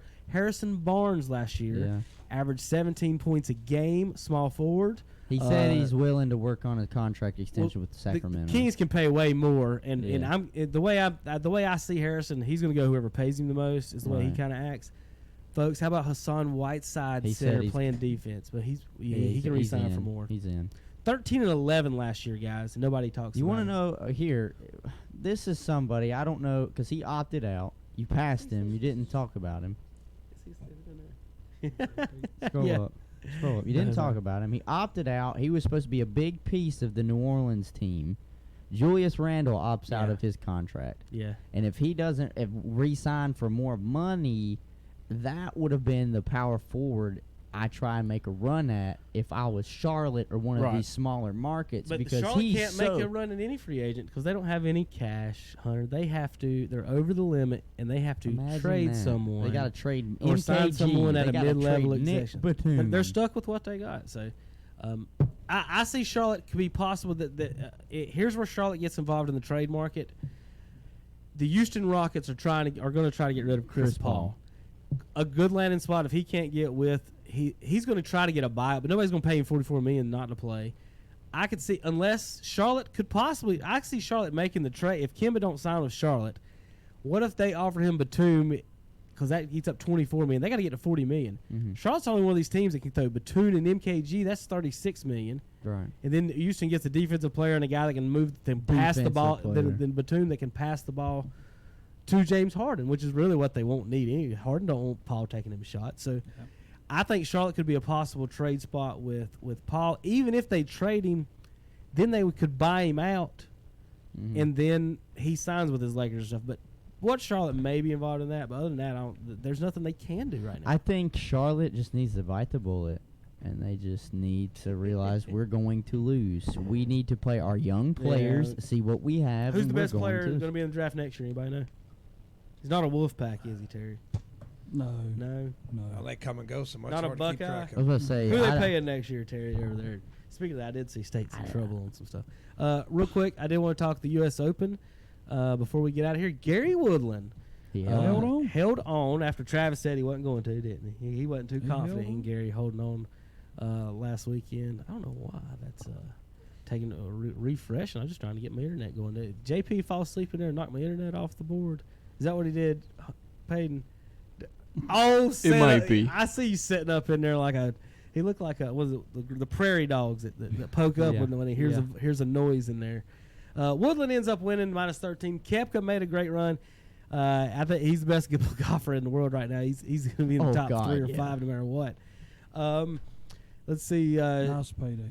I was wanting Very Schauffele nice for second, very nice payday, and for first. I was wanting Xander to get up in there just so the announcers and the people across the nation. Schauffele? I wanted him to win it just so they had to try to pronounce his name. Was it less than Schauffele? I'm not. I just like to see the leaderboard, the top dominated by Americans. That's beautiful. 4 out of 5 was an American. What is that flag, Rom? Is that Spain? That's Spain. Okay. I did want to get down to a couple of interesting names. Tiger Woods ended up at -2, tied for 21st. I'd take his pay too. You'd take $117,000. Yeah, first time in it, I'd be all right. Think about it. He makes compared to what he makes in Nike, he makes no money playing golf. None, not anymore. Comparatively. Kuchar ended up back at 16th. He fell apart there at the end. McIlroy had a couple bad holes and backed up. I was trying to find the amateur. Where did he go? Is Victor the one that finished the highest? Yes. So this dude has been winning. Here it is, Victor Hovland. Yeah. He finished -4.